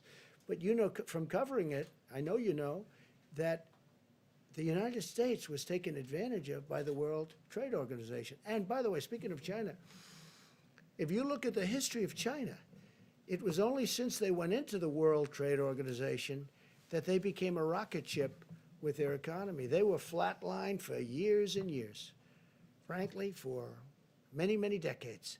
And it was only when they came into the World Trade Organization that they became a rocket ship because they took advantage of all the rules. I'm not even blaming them. I'm saying, how stupid were the people that stood here and allowed it to happen?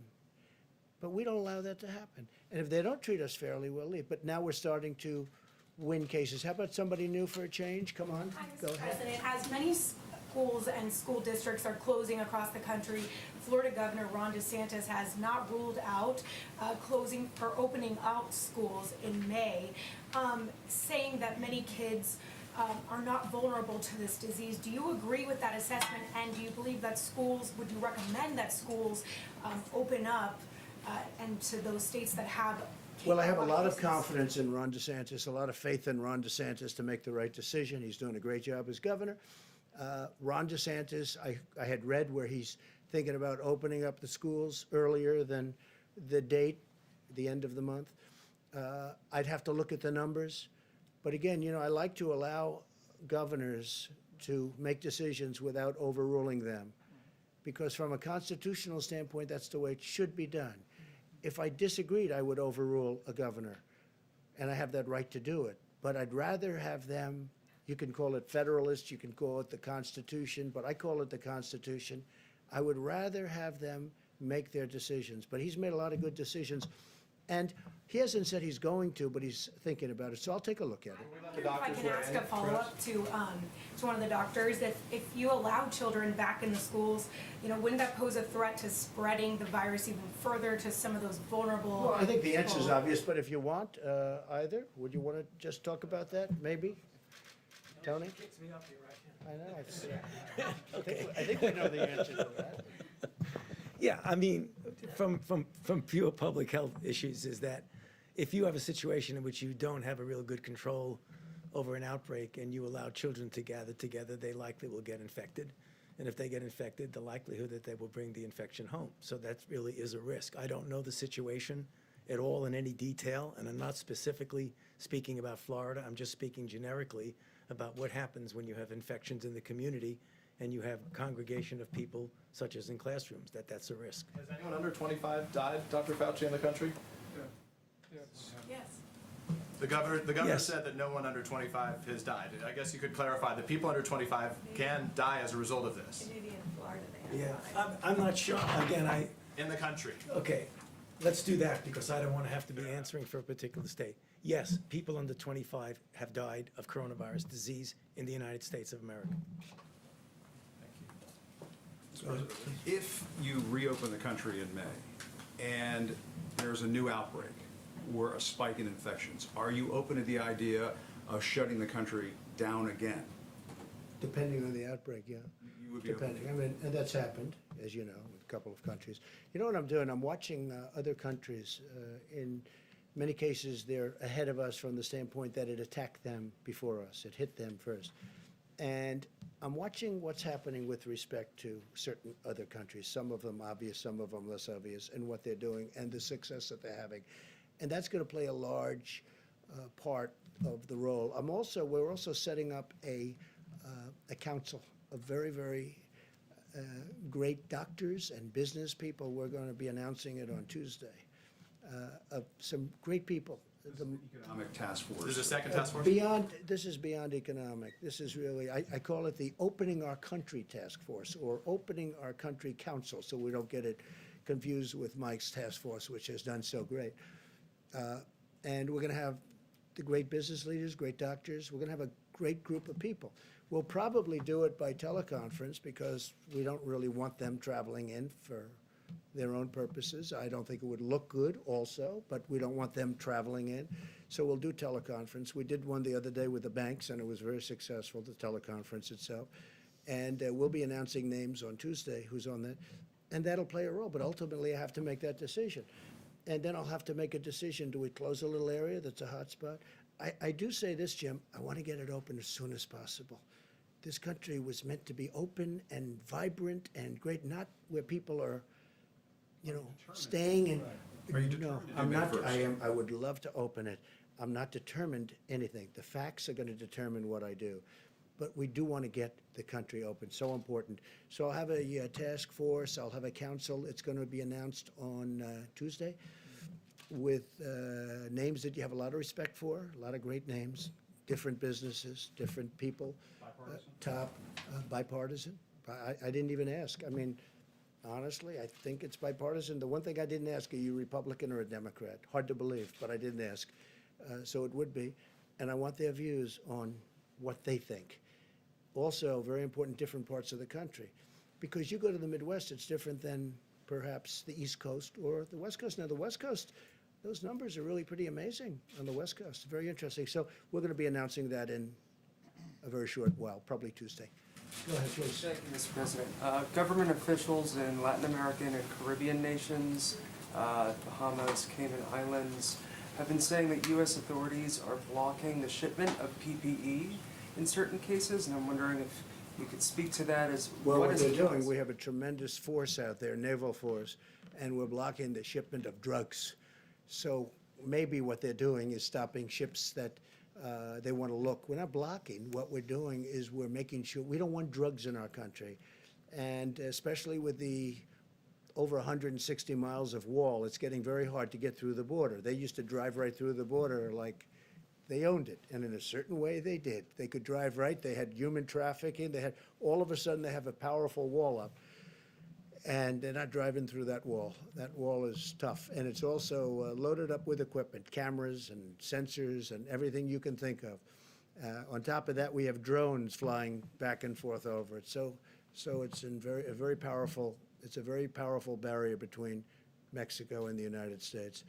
A lot of people, though, what they're doing now is they're trying to come in through the waterways, whether it's the Gulf or the ocean itself.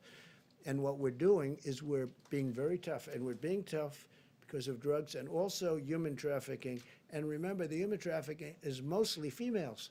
It's mostly females. It's horrible, and what we're seeing is horrible. But you have we have a human trafficking problem worldwide, the likes of which, you think of it as an ancient thing. It's not ancient. It's bigger now than it's ever been before over the last 10 years because of the internet. The internet made human trafficking to the extent that it is now, which is massive.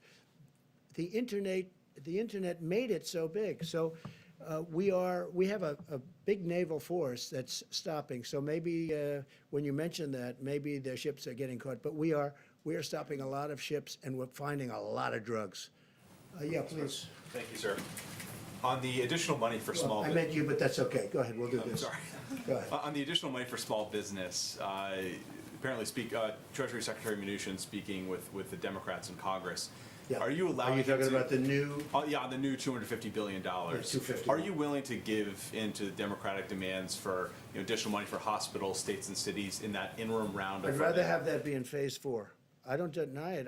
I think it's fun, but I think it should be in phase 4, and I think we should have infrastructure, and I think we should have a payroll tax moratorium, because that's something that over a period of time, the workers get, sort of semi-immediately. It's over that period of time. It starts immediately, but it's over a period of time. I mean, there are a lot of people, I'm one of them, that would have liked to have seen the payroll tax cut as a permanent cut. But we should do the double-edged, meaning business, employee, payroll tax cut. So we're talking about that. And I'm certainly okay with helping the states and helping the hospitals. I just think, because, look, the hospitals need help. You see what they've gone through. And the states need help. Some states in particular need help. They need big help. I'm willing to look at that very strongly, but I like looking at it in phase 4. The 251 is actually, the plan is working out well. The banks are getting started with the distribution. They've taken thousands and thousands of applications. The numbers aren't even believable, the number of applications. They're swamped, but Bank of America and Wells Fargo, and I guess Citibank is just now kicking in. And also what nobody's talking about, the commercial banks, the community banks. Everyone's talking commercial banks. The community banks are doing tremendous volumes. And they're probably doing them faster from what I understand. I hear the community banks, frankly, are the easiest ones in terms of getting the money out. So the money is getting out. The applications are far beyond what we ever anticipated. And that's why we're going, because this is money that goes essentially to the workers. We want the businesses to hold on to their workers, because once they lose the workers, they're never opening again. It's not going to happen. Okay, in the back. Gordon Lewald from Wall Street Journal. I wondered if you could expand a little bit on your, the form that Mexico would take, the reimbursements, like what form would that take? You essentially add it to the tab for the wall that you mentioned. And I have a second question by Matt. Well, there's no real cost because we're agreeing to produce a little bit less. So number one, it's staying in the ground. You have it for another day. It's actually cheaper than storing it where you take it out and you deliver it to a massive well, like the strategic reserves, our national strategic reserves, where it has to be brought there. And that's, you know, an expensive process in itself. But oil is getting to a point where, I mean, there are some areas, some people would say the water is more valuable than the oil. You never thought you were going to see that. You never thought, having covered, I know you cover it, you never thought you'd be seeing oil at $20 a barrel, but how about $10 a barrel? That you never thought you'd see. So we are looking at it very strongly. There is no real cost. I was helping I want to help Mexico out. We have a great relationship with Mexico, great relationship with the president. I really like him a lot.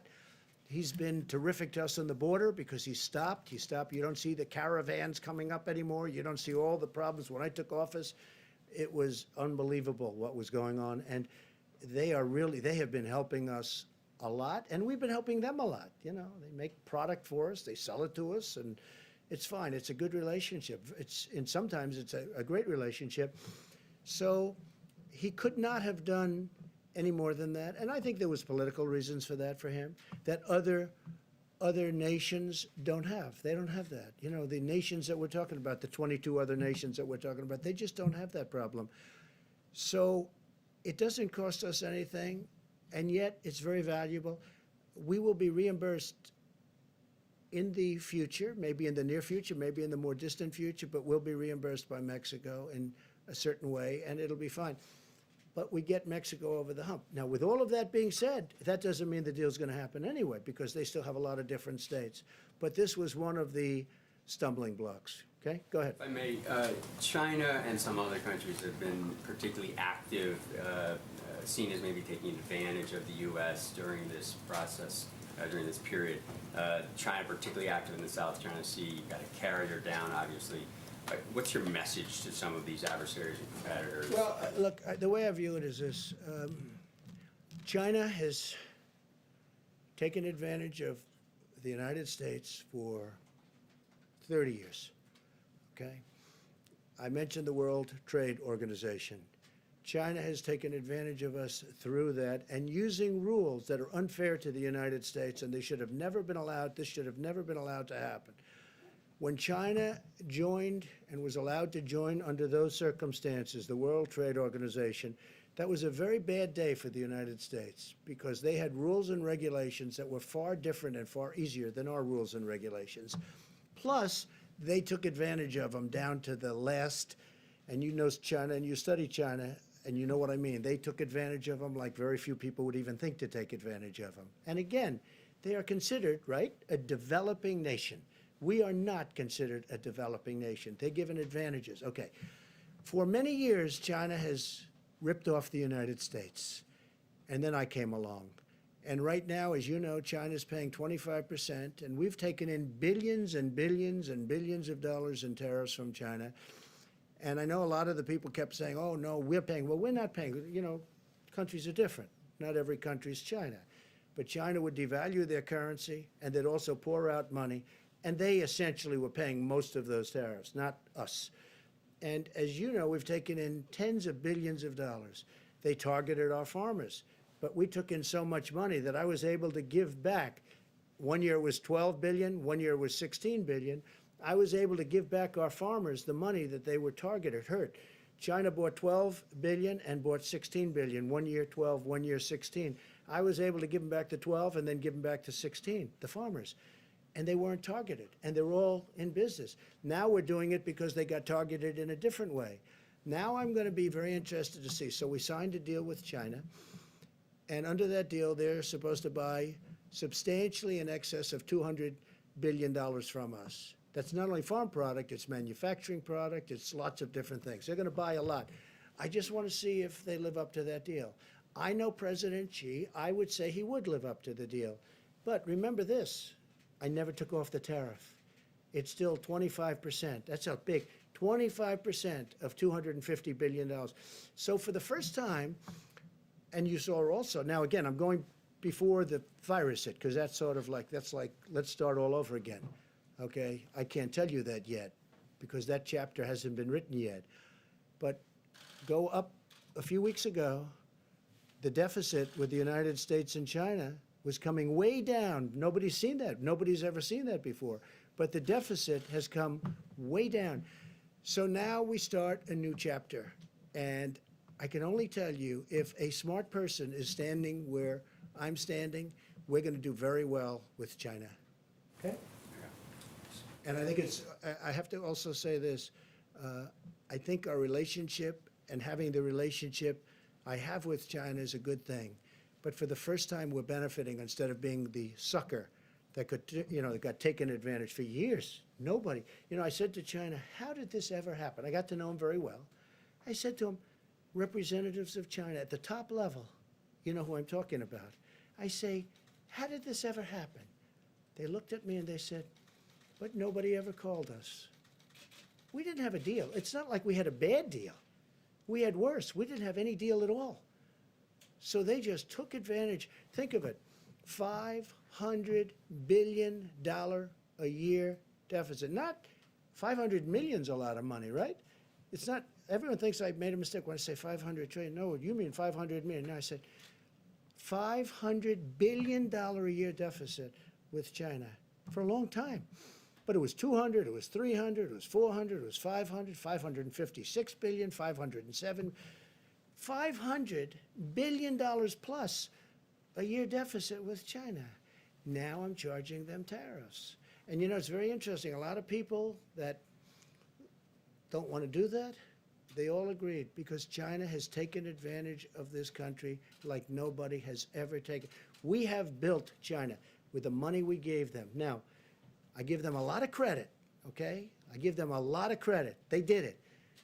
But you know what? We made it a hell of a lot easier. We gave them a fortune. Go ahead. How about you in the back? Yes. Thank you, Mr. President. I'm Deborah Saunders with the Las Vegas Review-Journal, and I'm here today as the print reporter, the print puller. So I'd like to ask you a question and then ask a question from one of the reporters who couldn't be here because of social Sure, go distancing. ahead. Thank you. A little louder, please. Thank you. I was wondering if you have been tested for antibodies, if you've taken the antibody Have I been test. tested for? Yes. Not that I know of. I've had some tests. Has anybody No? else here They been tell me tested? no. I'll Has accept anybody it. else in the task force been tested for antibodies? We don't have a test. You don't have the test? That'll come out. They've just developed those tests, sort of new. Okay, good to know. So this question is from Andrew Feinberg with Newsweek. A significant amount of federal aid was made available to Boeing in the recently signed CARES Act relief package. But according to sources, Boeing executives are still planning a round of layoffs.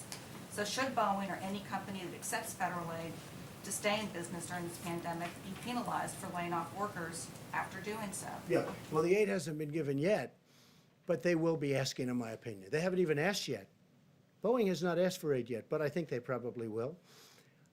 Now, at the same time, they do have to run a company. This isn't a great time to sell airplanes. Let's not kid ourselves, okay? If you're a business person, Boeing makes airplanes. They had a big problem with one, but they make the greatest airplanes. They make the best airplanes in the world.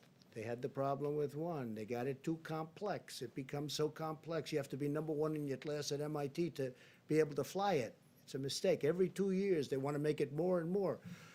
I mean, they had great success with the 737, the Boeing 737.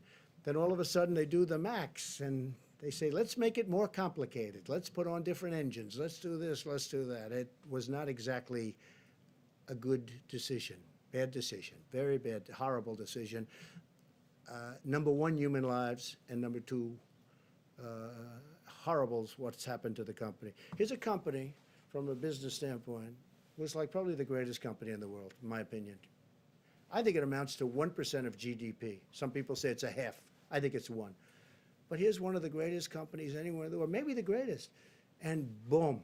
Now, on top of what happened there with the 2 planes, and they say they have that fixed. That's good.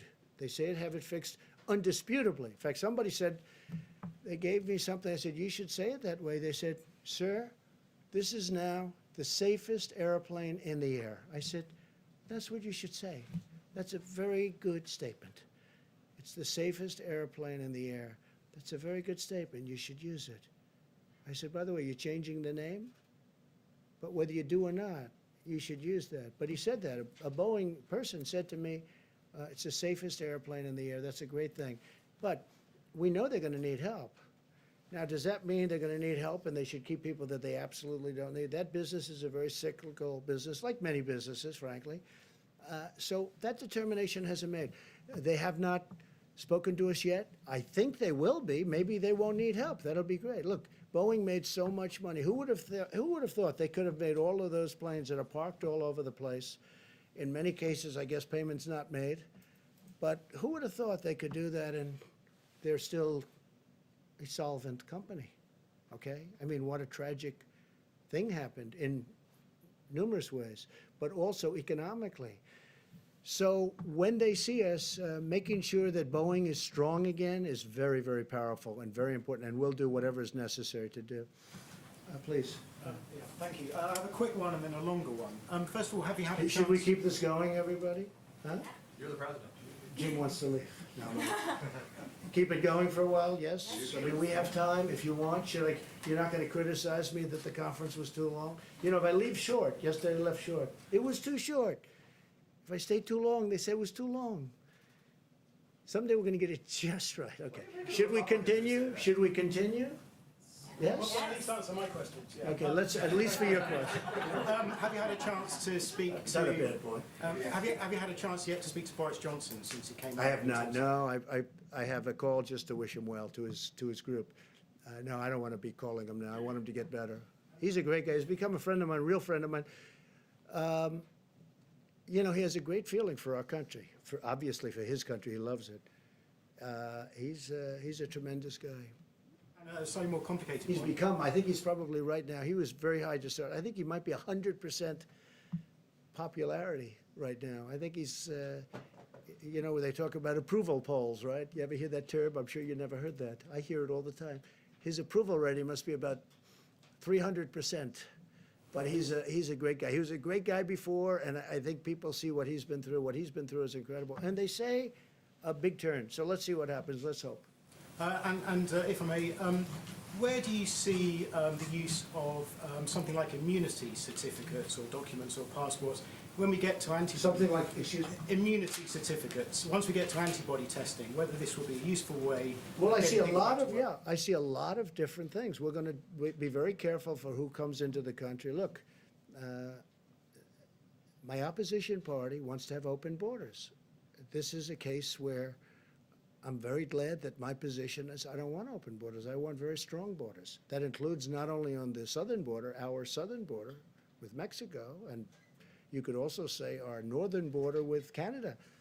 But we want to have strong borders. And I think this is maybe one of the learning points. We learned something about borders. We need borders. The country needs borders to be a great country. And this is, I think this is a great point. Go ahead, do you have something else? Yeah, I wasn't just thinking about for borders. I just thought for ordinary Americans who are currently stuck at home, if they're tested for antibodies, it turns out they've had the disease and therefore shouldn't be infected again. Some sort of documentation that would allow them to go back to work safely. You mean once they get better? Yeah, or people who might not... Okay, so they have the disease, and they're better, and they have the immunity now. They have, supposedly, according to what I'm hearing, it could be for a long period, could be for a lifetime, it could also be for a year or two, I'm hearing, Tony. So nobody's told me yet if it's for a year, if it's for 2 years, or if it's for a lifetime. Like chicken pox. They say if you have chicken pox, you have immunity. They say for a lifetime. I hope that's true. But nobody's actually told me with certainty, maybe because they don't know yet. You don't know yet. Because it's new. You know, this came upon us. Nobody knew. They do know you have it for a period of time. And it's strong for a period of time. They don't know, and that's hence the antibodies that we're making. I saw somebody who was really sick, and he got better, a young person, relatively young person, 35, and physically fit, you know, and he got better. He made it, barely, but he made it. His first thing that he did when he was better is, I want to give whatever I can give to help other people, because nobody should go through it. It's a tough thing. So we don't know yet how long, if you'd like to add anything to that, but we don't know yet, is it a year? It will be a year, but is it more than a year? And only time is going to tell, okay? Thank you. One more question. Go ahead, try one more. Will you have governors, mayors, members of Congress on the Open the Country Council that you talked about? Yeah, I think so. I think we're going to put some governors. I've gained great respect for governors, both Republican and Democrat. I've actually become friends with some of the Democrat governors that I wouldn't have really had the privilege of getting to know.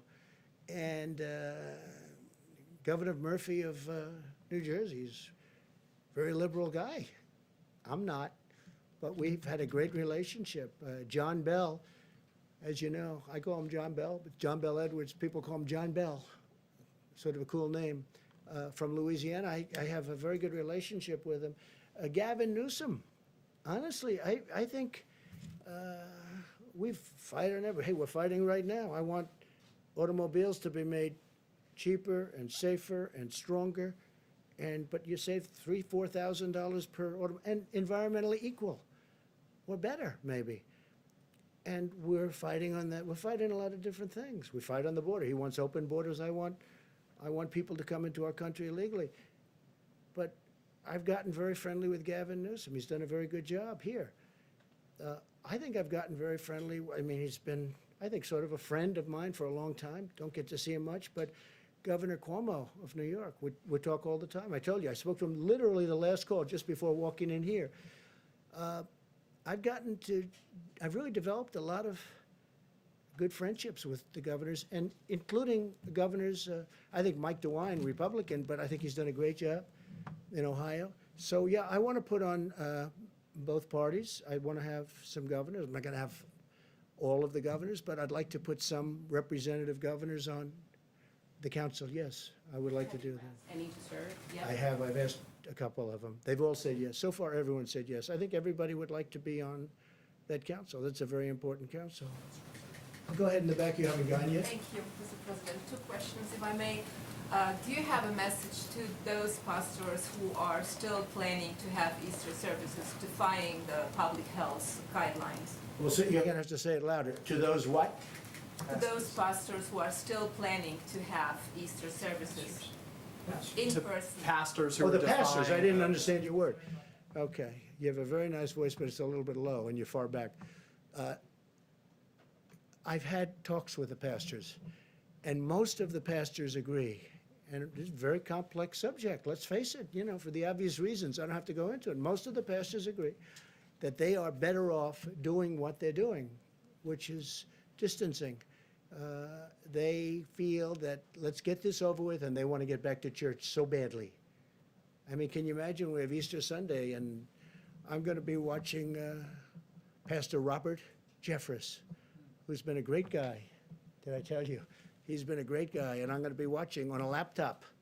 Now, a laptop is not the same as being in his church or being in another church. It's not. No matter what you say, we can say, oh, isn't it wonderful?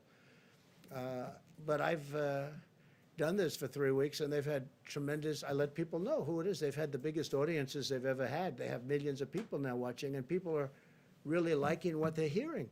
So I'm going to be with, on Easter, Pastor, I don't even know if he knows it yet, but he will soon. I think he will in about 2 minutes. Pastor Robert Jeffress, and he's a terrific guy, a terrific man. I've gotten to know him very well. He's a man of great compassion. He loves our country, and I'm going to be with him on Easter, meaning I'm going to be with him watching on a laptop. Doesn't sound good, but it's, it's one of those things. It cannot be church. I'm not going to get into it. It cannot be church. Most pastors and most people, of faith, people that we listen to and respect and admire. Franklin Graham is a person I have great respect for. Most people will, and who's done an incredible job in New York on Central Park, where they put up Samaritan's Purse. He's done an incredible job.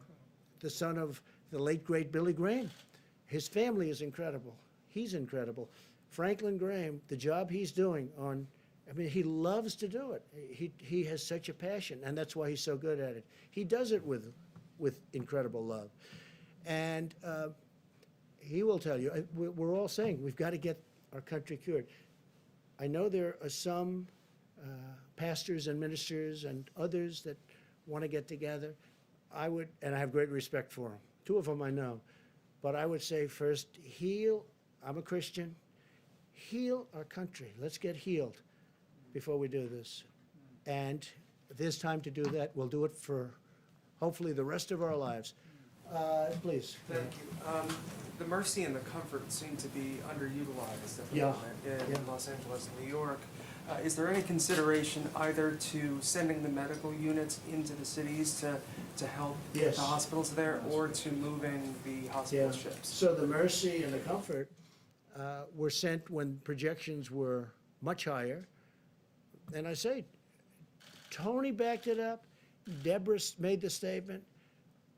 They said, you're not going to need these many rooms. But we wanted to be prepared. I mean, you know, we had the ship. They did an incredible job. With the Comfort was supposed to be in maintenance for a period of 4 weeks, and they had it done in 3.5, 4 days. And it came up. And so we had it there. If there was a disaster from the standpoint of you needed all of the, now, I tell you, the Javits Center, Andrew will tell you, we were ready to go. It's incredible the job they did. But they're using less beds. This is a good thing, not a bad thing. They're using less beds. Now, Javits has been pretty busy over the last couple of days, and the death numbers are horrific. But you go back now, and you're finding they're going to start to come down very substantially, just based on the fact that the bed usage, the number of beds are much, much less, much, much less. So the Mercy and the Comfort were there in case they needed them.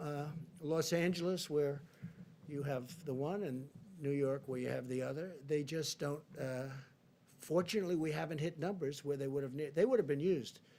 They're always going to be sort of overflow because they're on the edges. You know, they're not as convenient as certain places. But the people were ready, willing, and able. They were ready to go. They were going to do a great job.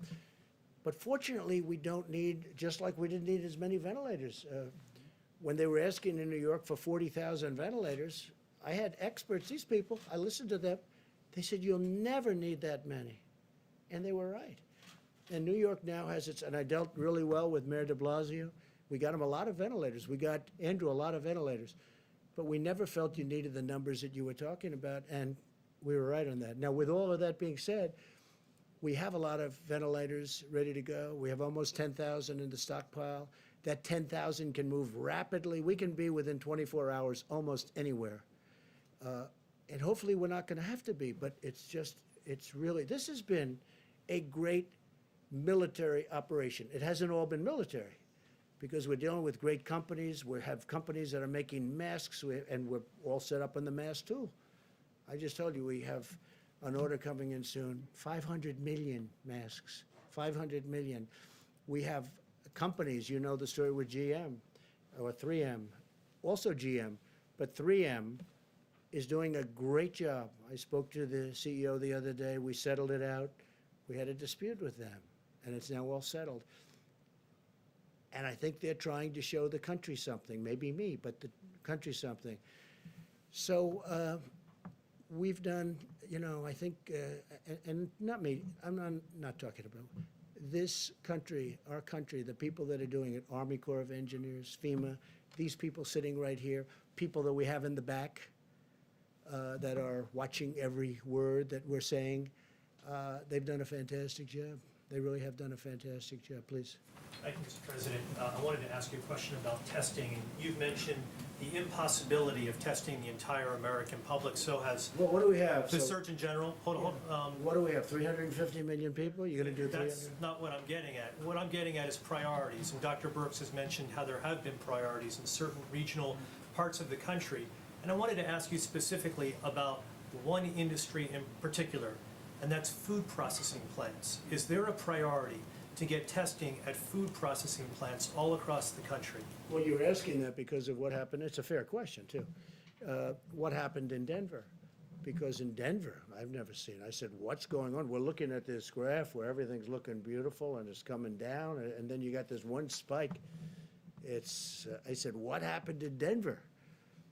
And many people, very quickly. And by the way, they were on it like so fast, you wouldn't believe it. They knew every aspect. They had people going, not only testing, who did you see? Where were you? How many people did you meet? Were you out to dinner in somebody else's home?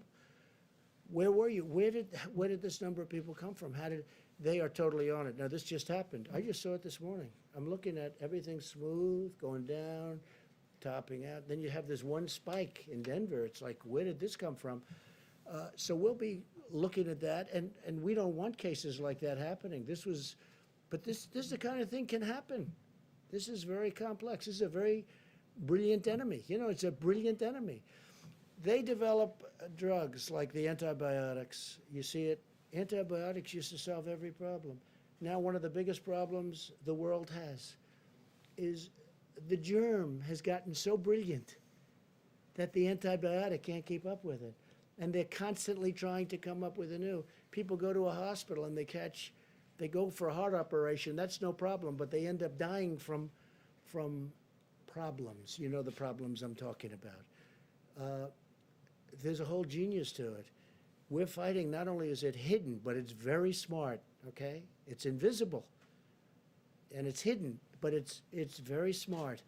And you see that in a case like Denver. But, I think we're doing well, and they're on Denver like you wouldn't believe. I came in this morning, it was a flurry. I said, what's going on? They said, Denver. I said, what happened at Denver? Because Denver was doing pretty well.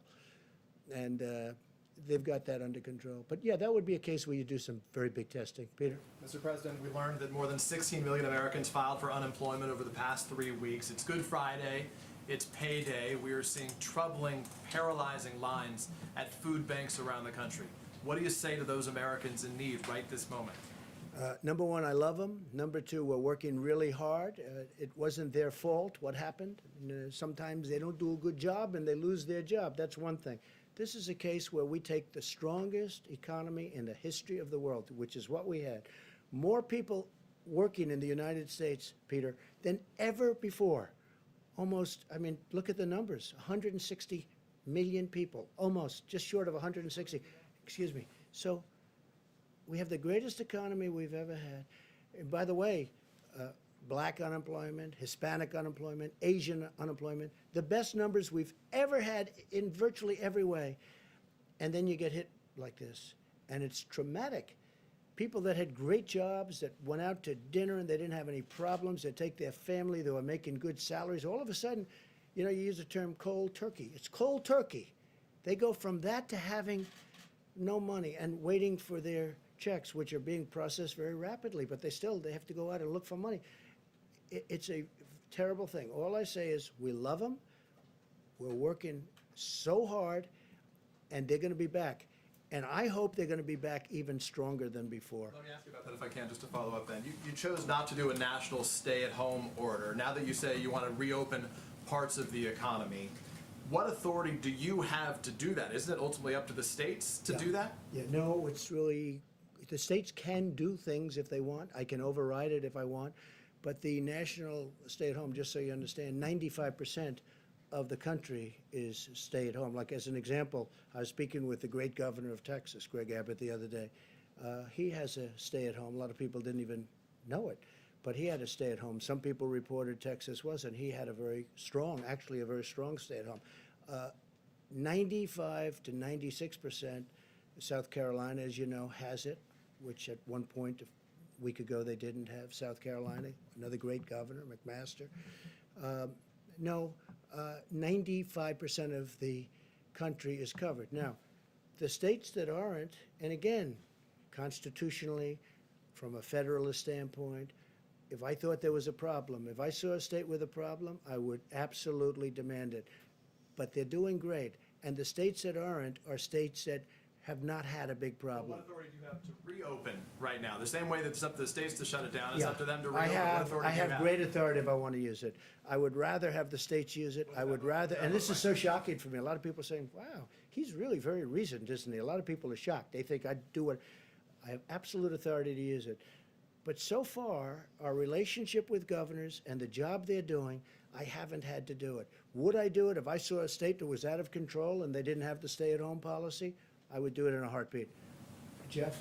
Mr. President, there's obviously a lot of interest in how you're going to make that decision. That's a very big decision. I don't know that I've had a bigger decision than that when you think, right? I would think. I mean, think of that decision. Somebody said it's totally up to the president. I saw this morning. It's totally up, and it is.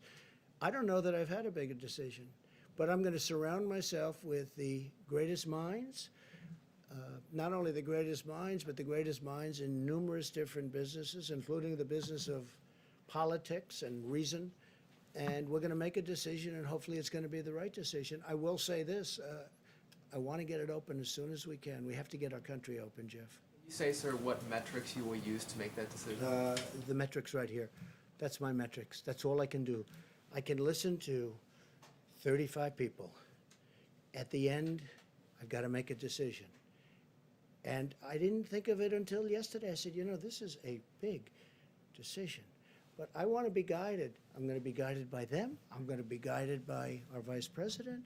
I'm going to make a decision based on a lot of different opinions. Some will maybe disagree, and some I'd love to see it where they don't disagree.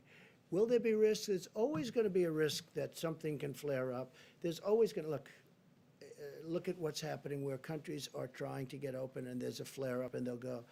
But I'd like the flare up to be very localized so that we can control it from a local standpoint without having to close. There's always a risk. This is genius that we're fighting. You know, we're fighting this hidden enemy, which is genius, okay? It's genius. The way it's attacked so many countries at so many different angles. And I mean, you take a look at what's going on. And the greatest doctors in the world, I think they're close, by the way, but they haven't figured it out yet. Look what it's done to some people. I mean, some people it's grabbed, and it's a horrible way to go. You want to know the truth? It's a horrible. And then other people it hardly has an impact on. We talked about it. It's Sniffles.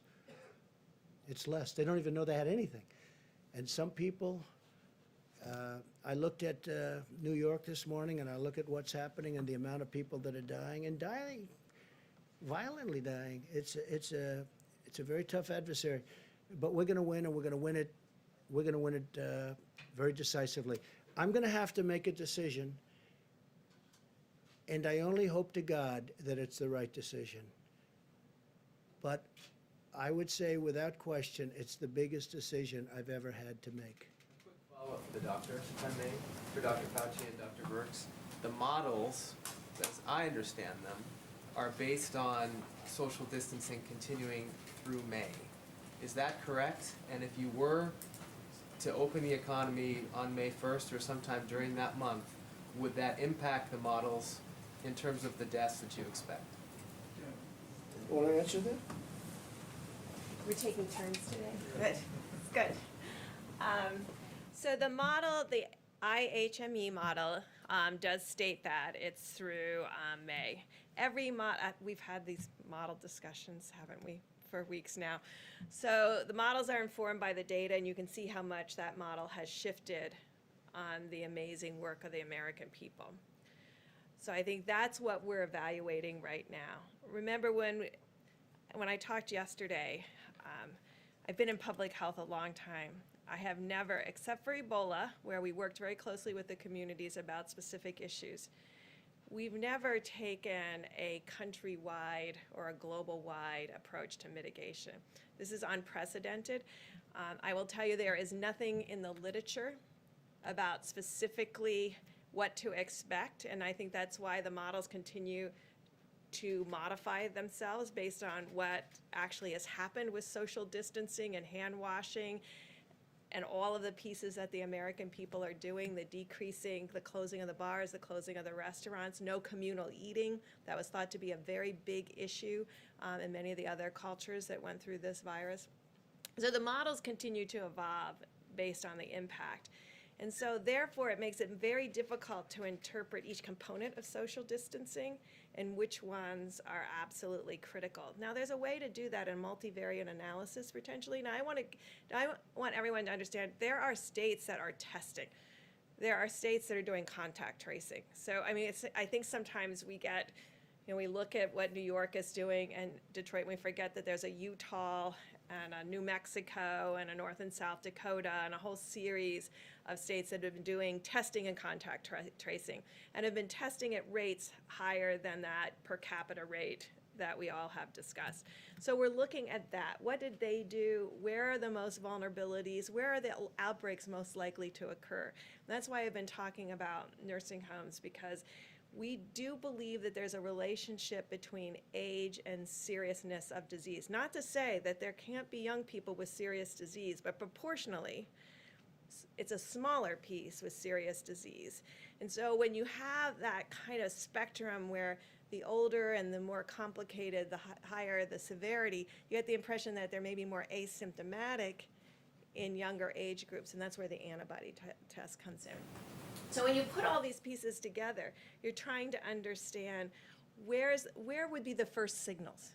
So we have surveillance out there right now with the CDC's influenza-like illness. I hope you're all tracking that. It is showing these small changes. I think we can believe in that as a surveillance tool married with their syndromic piece, giving us the insight about where to test and then where to proactively test in nursing homes and other vulnerable groups, because that has been the signal in a series of the states that have very, very low prevalence and incidence of disease. So that's the kind of factors we're putting all together to really define the best way forward. And we have superb roadmaps. I hope you all have seen them. There's been about 6 different roadmaps to opening that people have put online. And again, there's no literature that you can cite and said, well, we did this 20 years ago and what really worked. There isn't that. There's brilliant public health people giving us their insights. The core of the question is, because those are the models you've been using, if you do go with starting to open up the economy again on May 1st, doesn't that lead to more deaths? Well, look at how much it changed with mitigation. And now we're looking at those state by state, and there's some states in there that are still in contact tracing. So we're looking at the impact of that model and what that model predicted based on the type of contact tracing, less mitigation, more contact tracing. Are you getting what I'm talking about? No. Okay, so there are states that didn't stay-at-home orders, but we're doing contact tracing from outbreaks. So we're looking at them and how they have done, and we're looking at certainly what's happened in the big metro areas. And we're integrating all of that data together to make a plan going forward. So I can't tell you, because look at how much the model has changed in just a week. Remember, just a week ago, it was 80,000. Now it's 60,000. So, and the curves, I'm sure you're all watching it, the curves are getting much broader confidence intervals. There is still the dotted line, but the confidence intervals around the dotted line are getting bigger. When you see that, you know the model has a bit of instability. And so that's why Tony and I base a lot of our decision and discussion on cases and what physically is happening in that county and that state. At the same time, not ignoring the models, but integrating the models as one piece of our thought process. Right. Do you want to come up here and say what you think about models? Okay. Dr. Works, can you update something? I just want to say that, you talked about couldn't it lead to death, meaning you open up, could lead to death, and you're right. But you know what? Staying at home leads to death also. And it's very traumatic for this country. But staying at home, if you look at numbers, that leads to a different kind of death, perhaps, but it leads to death also. So it's a very big decision. As I say, it's the biggest decision I'll ever make. All right, we'll do a couple of more and we'll go. Thank you. Thank you, Mr. President. Before you came out here, you said one of the last people that you talked to was Governor Cuomo. Yes. And at his news conference today, he said that he was asking you to use the Defense Production Act to require companies to make more tests, to streamline testing. Is that something that you would consider, because you've considered it with ventilators? Well, the other side seems to keep using that, and I have used it. I've enacted it, you do know, and I've used it. Some people thought viciously. Just ask a couple of companies. If you want, you can just look up the names. And I'm surprised that he would have said that. We actually have great tests. We have others under development. You don't need full testing, as the doctors have been talking about ad nauseum. So I would be surprised that he would have said that, meaning it that way. If he did, I'd have a much different type answer. Go ahead. People didn't talk about it over the phone. We talked about testing. Yeah, we did talk about testing. And one of the things I did was I put the 2 doctors in charge of that call. I said, you know what, Andrew? I have 2 very talented people standing here. We're getting ready to go on. Let me put them and let me have them talk to you. And they talked to him.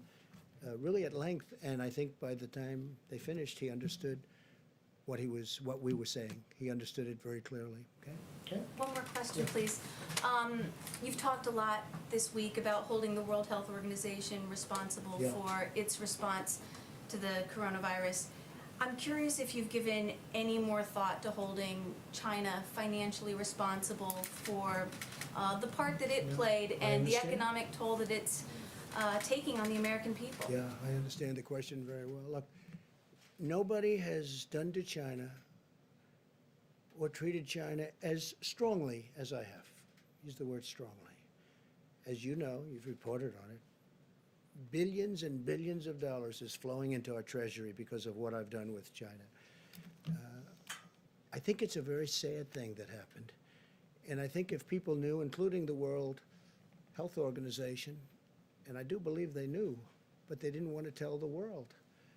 And we're going to get to the bottom of it.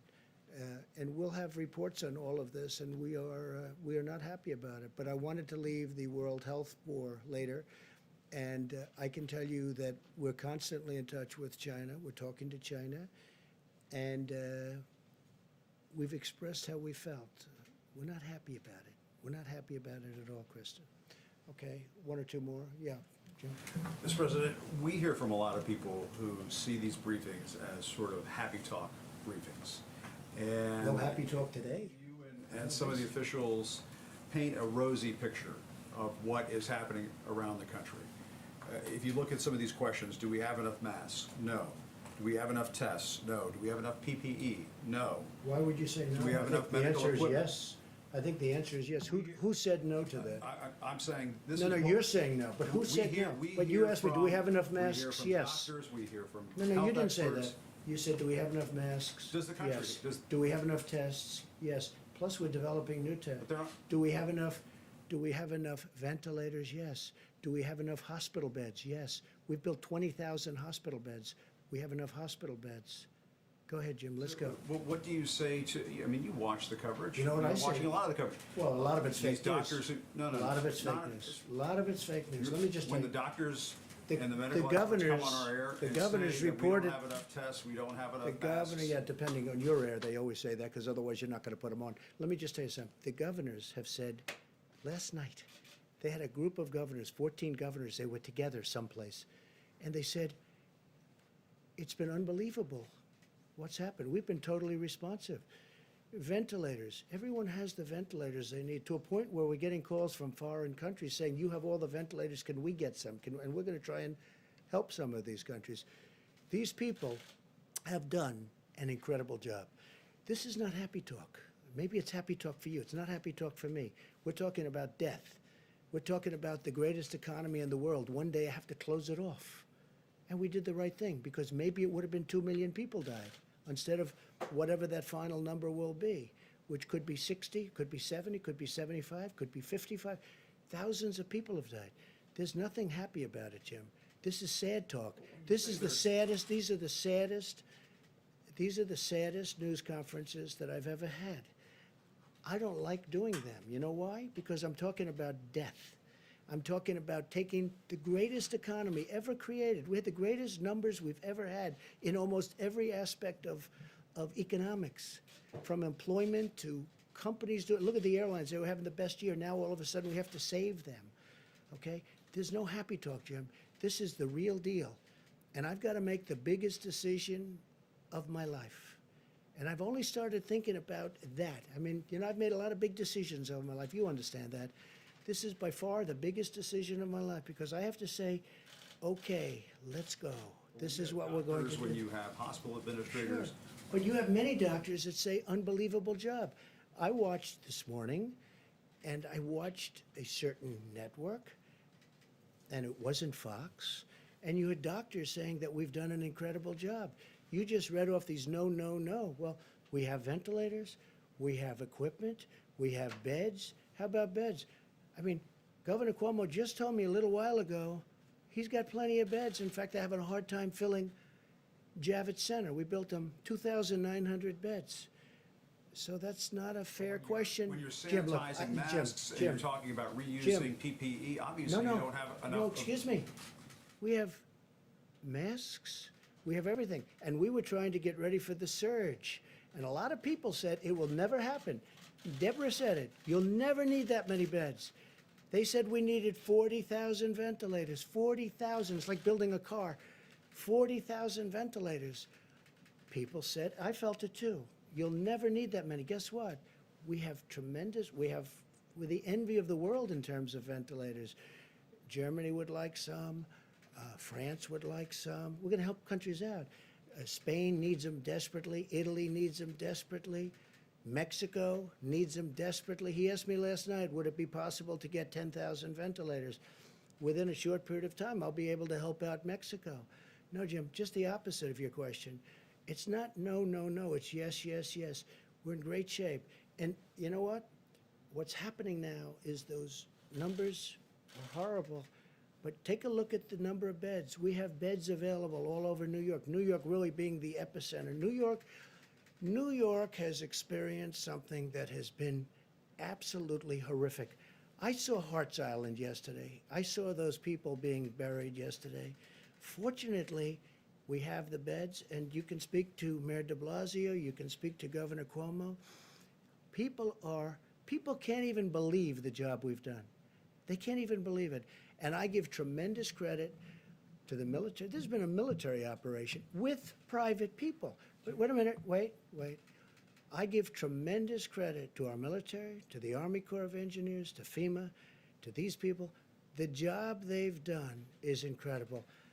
And you shouldn't be asking that kind of a question. Jim, honestly. Okay, look, I really don't believe you're that bad a guy. You shouldn't be asking that kind of a question.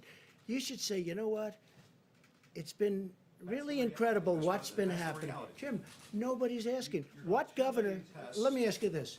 What governor, we have more tests than anybody in the world. We have virtually every country in the world calling us, asking us, how do we get these tests that you have? Your testing is the best in the world. How do we get it? They've done a fantastic job. And when you ask a question like that, it's very insulting to a lot of great people. Okay, one more, please. Please, go ahead. Thank you, Mr. President. You may have seen how Sweden has responded to the pandemic. The schools are open, bars and restaurants are open. Sweden's different. Do you regret not following that approach? Is that approach working? I think we could have followed that approach. And if we did follow that approach, I think we might have 2 million people dead. And Sweden is having a lot of difficulty. You know, look, I'm very friendly with the leadership in Sweden. They took a different approach. They're a very disciplined country to start off with, but they did take a different. And, you know, other places tried it. UK tried it. The herd approach, okay? Herd. And they tried it. And you saw what happened in UK. It set them back a lot of time. It's been, you know, they're having a tough time. Other countries have tried it. And Sweden is suffering greatly. I mean, Sweden's suffering greatly. If we did the herd, if we went with the herd, as they say, we would have had potentially, I mean, you see the charts. Nobody knows. Nobody will ever know, fortunately, because we're going to be substantially less than the minimum. I certainly hope, unless something happens that would be tragic. So they had a minimum number. If one of the reasons we're so far below that number is because nobody thought the American people could be so disciplined. Nobody thought it was possible. And I guess when they watched us up here every day and they watched other people and they listened to their representatives and governors, nobody thought that the American people could be so disciplined. They've been unbelievable.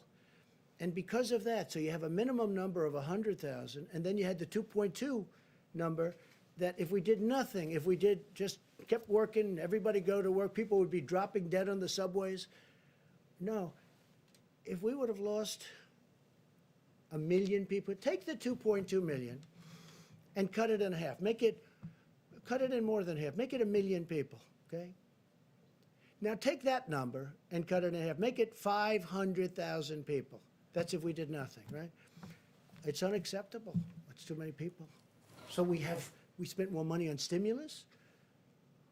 Who cares by comparison? You take 2.2, you cut it in half, you cut it in half, you cut it in half, you keep cutting it in half. I don't care what number you choose. 500,000, 400,000. Well, we're going to have, we were talking 50, 60, 65, maybe. But if we would have done what one country tried, and it has been very tough for them, you know that, very, very nasty, very tough. But if we would have done that here, and again, you got to remember, UK tried it. And I was a little surprised, and I watched it. They were going about, what, 2 weeks, and they said, we got to stop, because they were going to have a whole country infected. So with all of that being said, we got to get back to work. We got to get our country open. But we could have lost 2 million people. We could have lost 1 million people. We could have lost 500,000 people. If we would have lost 500,000 people, now I'll say this also, from the standpoint of being president and vice president, and we're up there and we're doing that herd and we're going to bullet through it, do you honestly think people like Jim and yourself and other people would have, Jeff, would have put up with it? As people are dying all over, they would have said, this man is crazy. Because the numbers, Tony, at a minimum, would have been many, many times greater than the numbers we're talking about. So I'm very honored by our decisions, all of us. We talk about it all the time. I said, you want to let him you just ride it. You just ride it right through. We would have lost potentially millions of people. No, it would have been unsustainable. It would have been impossible to do. And the American people have been so disciplined. It's been my honor to be their president. I've said it before. I'll say it again. I'll say it always. It's been my great honor to have been their president. And I have a big decision coming up. And I only hope to God that it's the right decision. But it'll be based on the input from a lot of very talented people, very smart people, and people that love our country. Thank you all very much. Thank you. Thank you very much. Thank you.